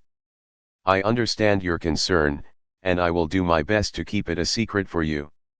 The two of them had just finished packing their belongings when the train's beep sounded, telling them that they could get off the train. Arthur dragged their luggage with his right hand and tightly protected Hermione with his left hand, following the flow of people off the train. The platform was crowded with parents anxiously waiting for the arrival of their children. Arthur and Hermione walked to the platform and put down their luggage. Hermione looked around, looking for her parents. "Arthur, look over there. My parents are right there," Hermione said, pointing to a middle-aged couple in the distance. Arthur looked in the direction of Hermione's finger and saw Hermione's parents standing in the distance waving to them. He smiled and said to Hermione, "I see, Hermione. Your parents must have been waiting for a long time. We come on over." They carried their luggage and walked to Hermione's parents. When Hermione's parents saw their daughter returning safely, they hugged Hermione affectionately, with happy smiles on their faces. "Mom, Dad, this is my good friend Arthur Green." After getting close to her parents, Hermione introduced Arthur with joy on her face. "Hello, Mr. and Mrs. Granger." Arthur greeted Hermione's parents politely. "Hello, Arthur, nice to meet you." Mrs. Granger responded enthusiastically. "Hello." Mr. Granger said lukewarmly. "Arthur, I'll ask my dad to take you back first." On the way. Mr. Granger wanted to say something else, but after seeing Hermione's warning look, he chose to keep his mouth shut. When Arthur saw that Hermione's father was a little embarrassed, he smiled awkwardly and tried to evade. "No, Hermione. I can just take the bus." However, Mrs. Granger interrupted him enthusiastically. "Arthur, you don't have to be polite."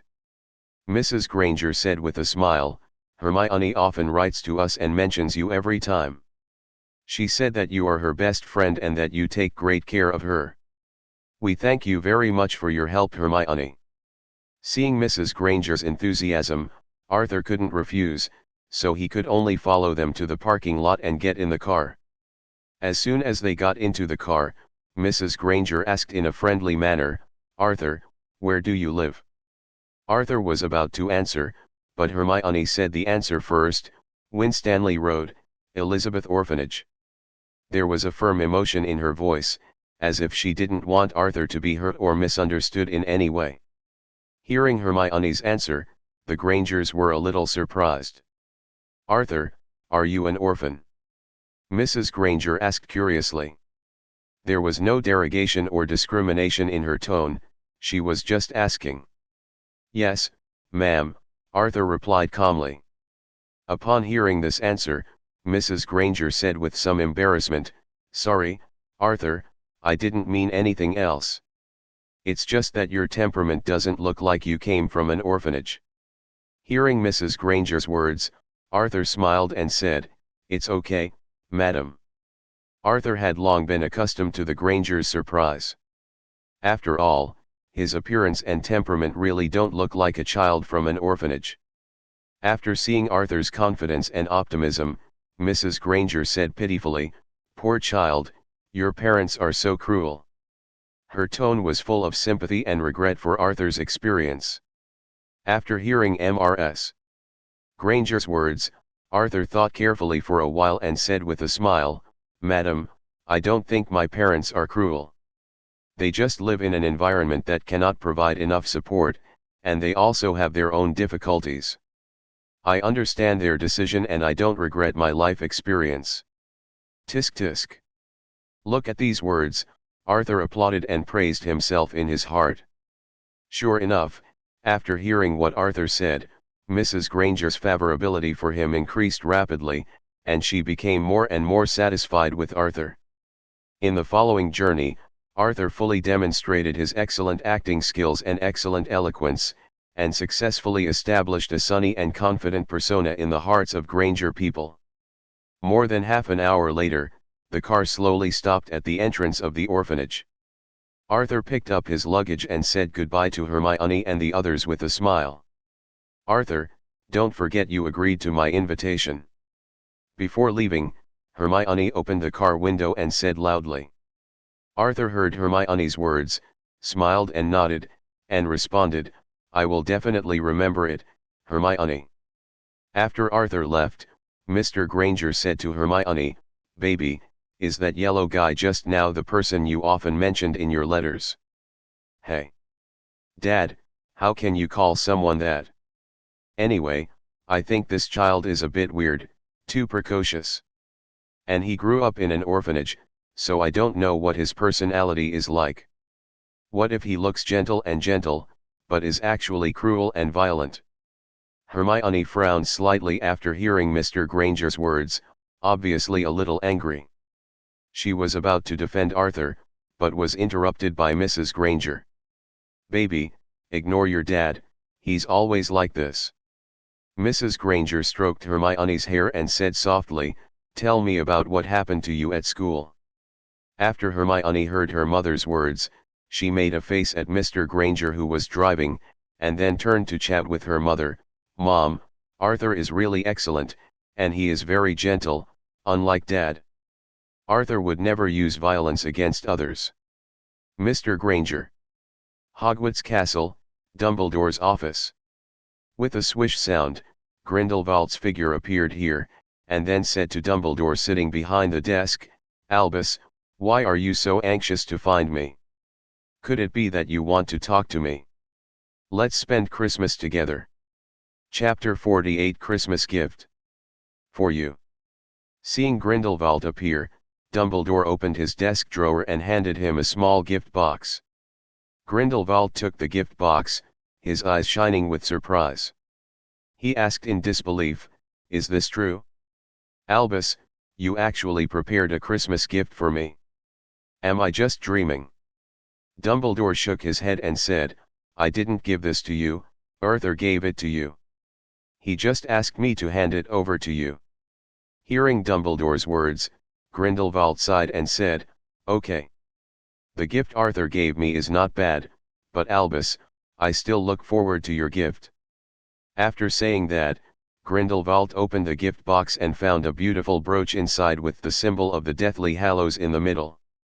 Grindelwald picked up the brooch, happily walked to the mirror, made careful gestures, and after admiring the exquisite design and uniqueness of the brooch, he said with satisfaction, "Look, Albus, what an exquisite gift.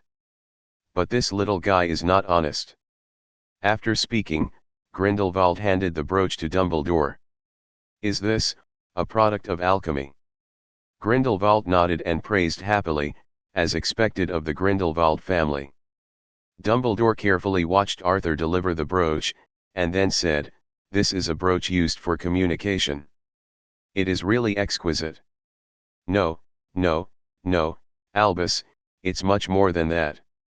Look carefully at the rune inscriptions on the back of the brooch. They are positioning inscriptions and monitoring." Dumbledore. After Grindelwald took the brooch back, he rubbed his right hand on the inscription, and blue flames appeared, erasing all the gold chain inscriptions on the back of the brooch. "Gellert, you. Don't worry, Albus, I will never go back on what I promised you, and it won't be long before Arthur and I can meet, right?" In the orphanage, after Arthur came back, he said hello to his mother and then hurried back to his room. Before he could pack his luggage, he took out a brooch of the same style as Grindelwald's and eavesdropped. Got up. When Arthur heard that Grindelwald and Dumbledore were going to spend Christmas together, Arthur immediately became interested. Good guy, luckily he didn't waste time and almost missed the big news. Zi. After just a few words, the brooch made a sizzling sound.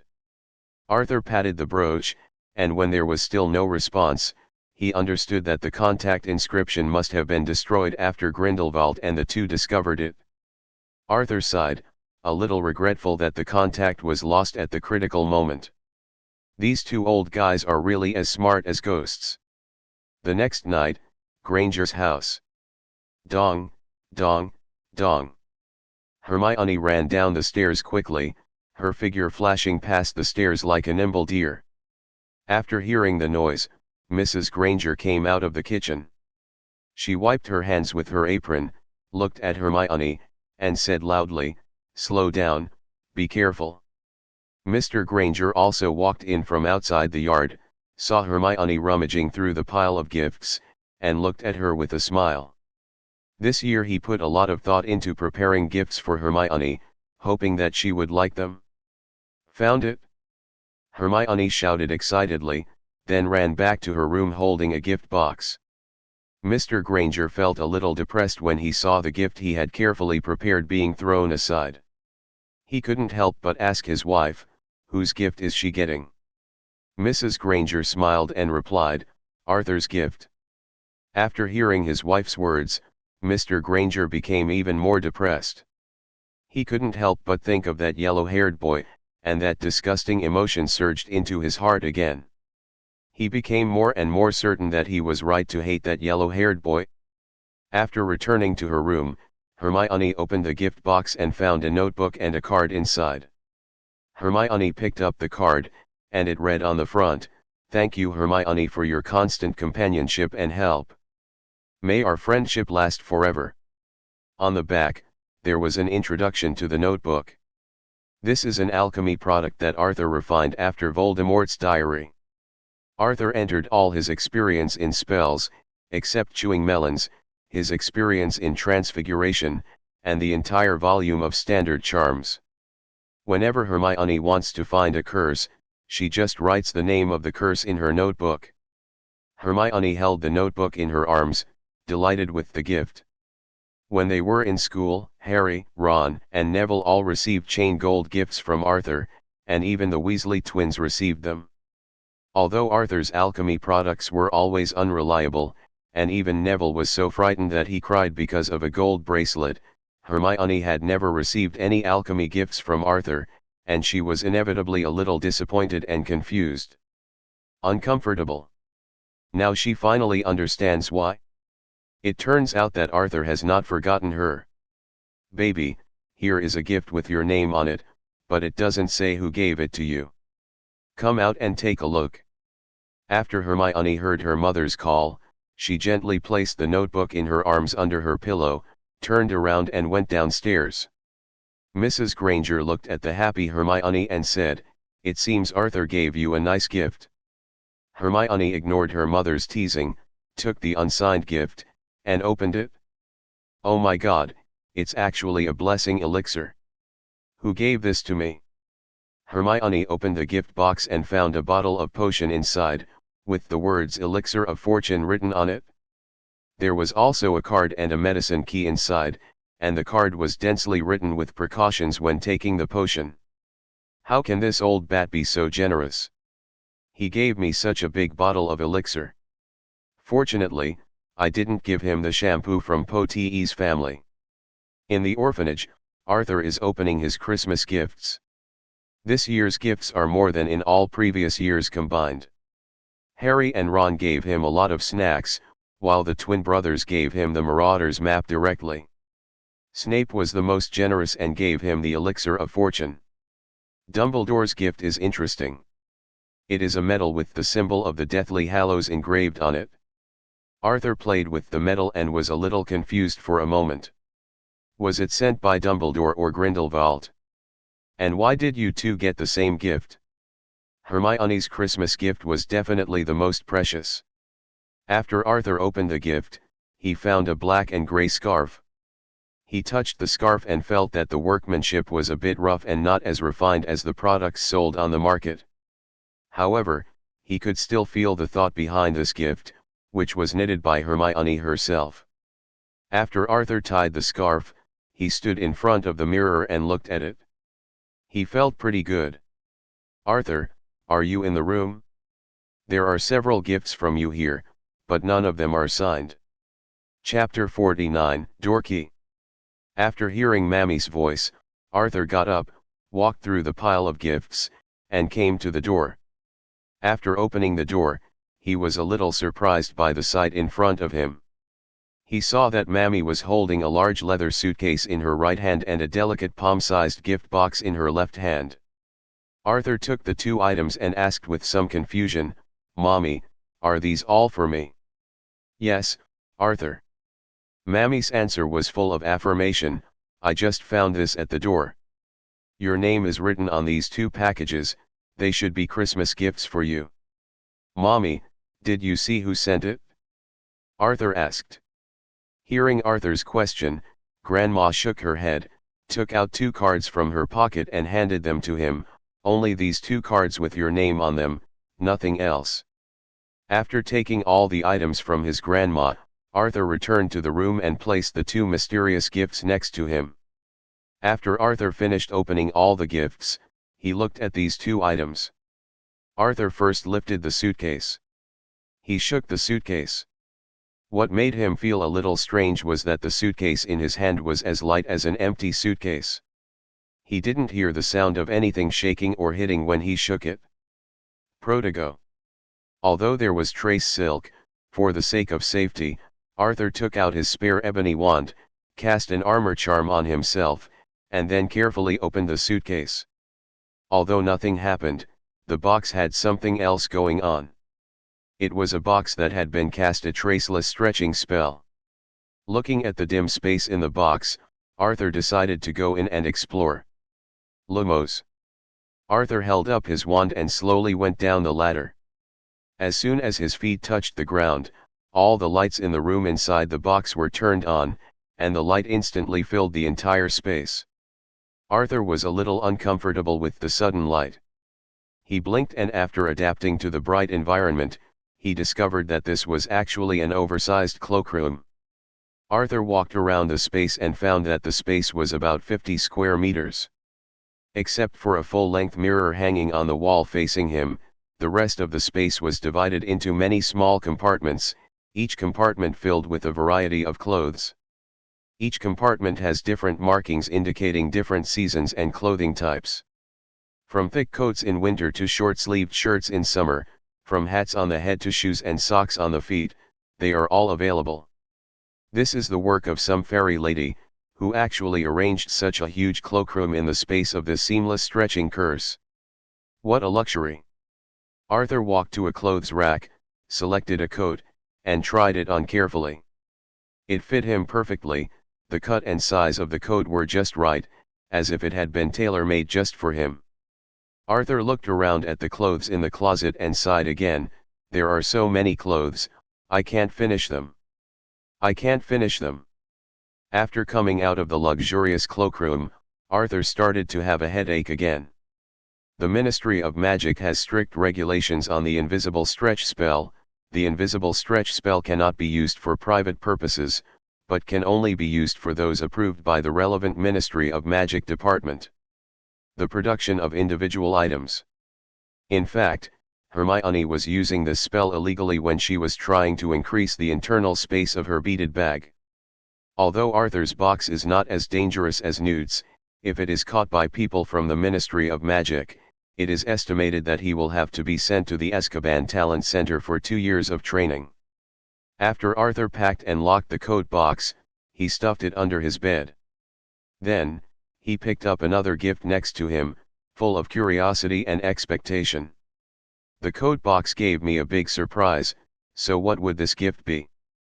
After opening the exquisite gift box, Arthur found that there was only a smooth ring inside. Arthur picked up the ring and focused his eyes on it. The color of this ring is golden yellow without any impurities, just like pure gold. The surface of the ring is not decorated with any gemstones, it is as smooth as a mirror, simple and simple. Arthur turned the ring gently and found a circle of inscriptions engraved on the inside. These words were not runes, but another mysterious text that Arthur had never seen before. He tried to decipher the words, but they seemed to be in an ancient, lost language that Arthur couldn't understand. Arthur turned his attention to the outside of the ring again and found a symbol similar to the Deathly Hallows engraved on it. This symbol is different from all the Deathly Hallows symbols that Arthur knows. It is more like a simplified or deformed version. The logo of this ring has a lightning-shaped pattern, making the entire logo look more mysterious and complex. After thinking for a long time, Arthur felt that if the other party really wanted to kill him, he didn't need to get a special ring. The price-performance ratio was far inferior to eating a big melon. Finally Arthur couldn't help it and decided to try on the ring. Arthur had just put the ring on the middle finger of his left hand and was about to carefully appreciate this mysterious jewelry when something suddenly happened. The ring began to shrink rapidly, tightly constricting his middle finger, as if a mysterious force was pulling on his finger. Arthur gasped in pain, hugged his middle finger tightly with his right hand, and sweat dripped from his forehead.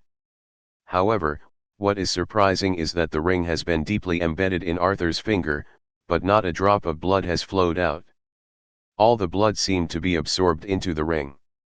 As the blood is absorbed, the logo on the surface of the ring gradually becomes brighter. After absorbing the blood, the seemingly ordinary symbol began to glow red, as if it had been given life. As time goes by, the red light on the ring becomes more and more vivid, as if it has some kind of connection with Arthur's life energy. Arthur felt that his fingers seemed to have formed a wonderful tacit understanding with the ring, and a mysterious connection seemed to be established between them. As the red light on the ring became more and more vivid, the pain in Arthur's left middle finger also disappeared. Just when Arthur breathed a sigh of relief, suddenly, a huge force came from the ring on his left hand. This force is powerful and mysterious, trying to pull him into an unknown world. At this moment, Arthur suddenly realized that the broken ring turned out to be a door key. However, by the time he realized this, it was already too late. Immediately afterwards, Arthur felt a strong dizziness, as if the whole world was spinning. His vision blurred for a moment, and then he heard a whoosh sound, and Arthur was instantly sucked into another space. Chapter 50 The Ruins of the Isolated Island. In the vast Pacific Ocean, a small island stands alone, as if it is the end of the world. This small island is not large, but its terrain is extremely rugged.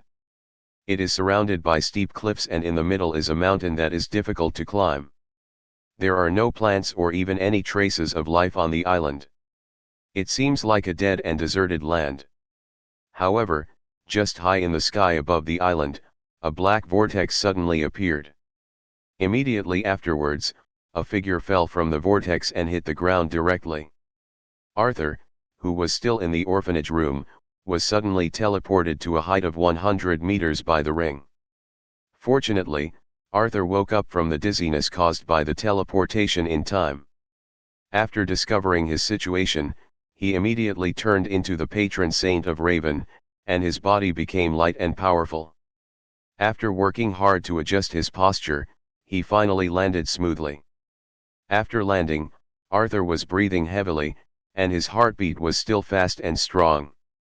Arthur felt a surge of anger in his heart, and he swore that if he knew who sent the broken ring, he would definitely treat that person to a melon, and a big melon to keep it ripe. After calming down, Arthur began to carefully observe his left hand. He found that the middle finger of his left hand was intact and empty. It was as if the mysterious ring had never appeared. However, Arthur could clearly sense the existence of the ring. It was under the flesh and blood of the middle finger of his left hand, and seemed to be integrated with the bones of his finger.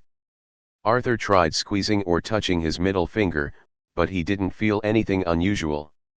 He tried to bend or stretch his fingers hard, but there was no resistance. However, every time Arthur tried to sense the existence of the ring with his heart, he could clearly sense that it was quietly hidden under the middle finger of his left hand. Just when Arthur was confused and uneasy because of the existence of the ring, he suddenly felt a tingling sensation on the inside of his left wrist. This sudden feeling surprised Arthur. He quickly pulled up his sleeves to see what happened. When Arthur looked at the inside of his left wrist, he found a black mark the size of a thumbnail. The shape and style of this logo are exactly the same as the pattern on the outside of the ring, as if part of the ring is imprinted on his skin. Arthur tried to touch and squeeze the black mark with his fingers, but strangely, he didn't feel anything, as if it was just an ordinary mark or tattoo. After sighing, Arthur reluctantly gave up the plan of continuing to examine the ring and the black mark. He looked up at the blazing sun above his head, and then looked around at the vast sea, with a myriad of thoughts. Now, he needs to start thinking about how to survive on this deserted island. Arthur came to the edge of the island, took off his thick coat, and walked cautiously along the rugged cliffs, trying to find a way to the bottom of the cliff. The island is not big, and Arthur came back after a short walk, and then he became even more desperate. The island is surrounded by steep cliffs, with no signs of descent. Now let alone fresh water, sea water is not available to drink. And Arthur discovered something strange. Not only were there no signs of life around him, but the sea water was a strange deep black color. In desperation, Arthur could only walk towards the mountains on the island. He knew very well that the ring that brought him here must have its purpose. The road to the top of the mountain is even more rugged, and when you get halfway up the mountain, you have no place to step. Helpless, Arthur couldn't care less about saving magic power, so he could only turn into a patron saint and fly to the top of the mountain. The top of the mountain was as barren as the bottom, but Arthur soon discovered something unusual. He found a dilapidated ancient ruins on the top of the mountain. The buildings in these ruins are all made of stone, and have all collapsed, leaving only some ruins and collapsed stone pillars. Arthur rummaged through the ruins for a long time, hoping to find some useful items or written records about the ruins. However, after some efforts, Arthur did not find any valuable clues. Everything in the ruins seems to have been erased by time, leaving only ruins and collapsed stone pillars. Just when Arthur was about to give up searching, he suddenly felt the ring on his left hand react, seeming to guide him in the direction. He was a little surprised, but decided to follow the ring's guidance. Arthur doubtfully followed the ring's guidance and came to an open space next to the ruins.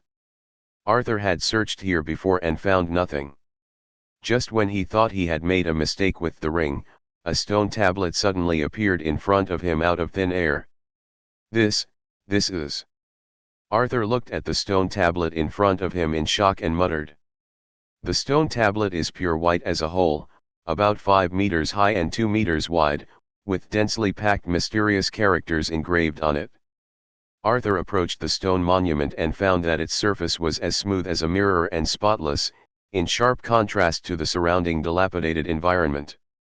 Time has not left any traces on it, as if time has been quietly sealed by it.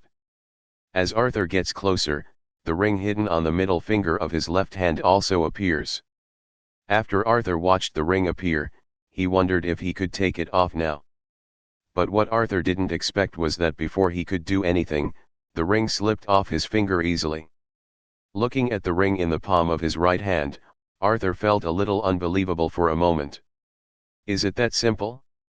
Just when Arthur was still rejoicing and doubting that he had successfully taken off the ring in his hand suddenly seemed to have come to life, turning into a beam of light, like a stone falling into water, and instantly integrated into the stone monument.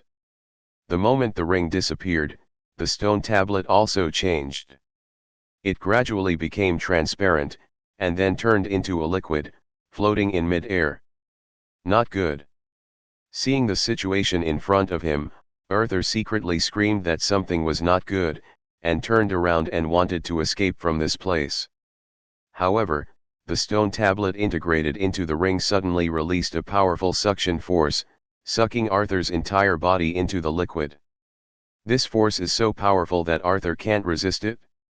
He felt that he was being swallowed by liquid and his body was gradually losing control. Arthur struggled, trying to get rid of the suction, but it was all in vain. Just after Arthur was completely swallowed, the liquid stone tablet suddenly experienced a violent fluctuation. A powerful energy surged out from inside the steel, like a storm that was ready to go, and enveloped Arthur in it. Arthur was instantly enveloped by this energy, as if he had fallen into a chaotic world. Arthur felt himself being pulled by a huge force and couldn't control his body. Under the influence of this force, Arthur's consciousness gradually blurred and he gradually fell into a deep sleep.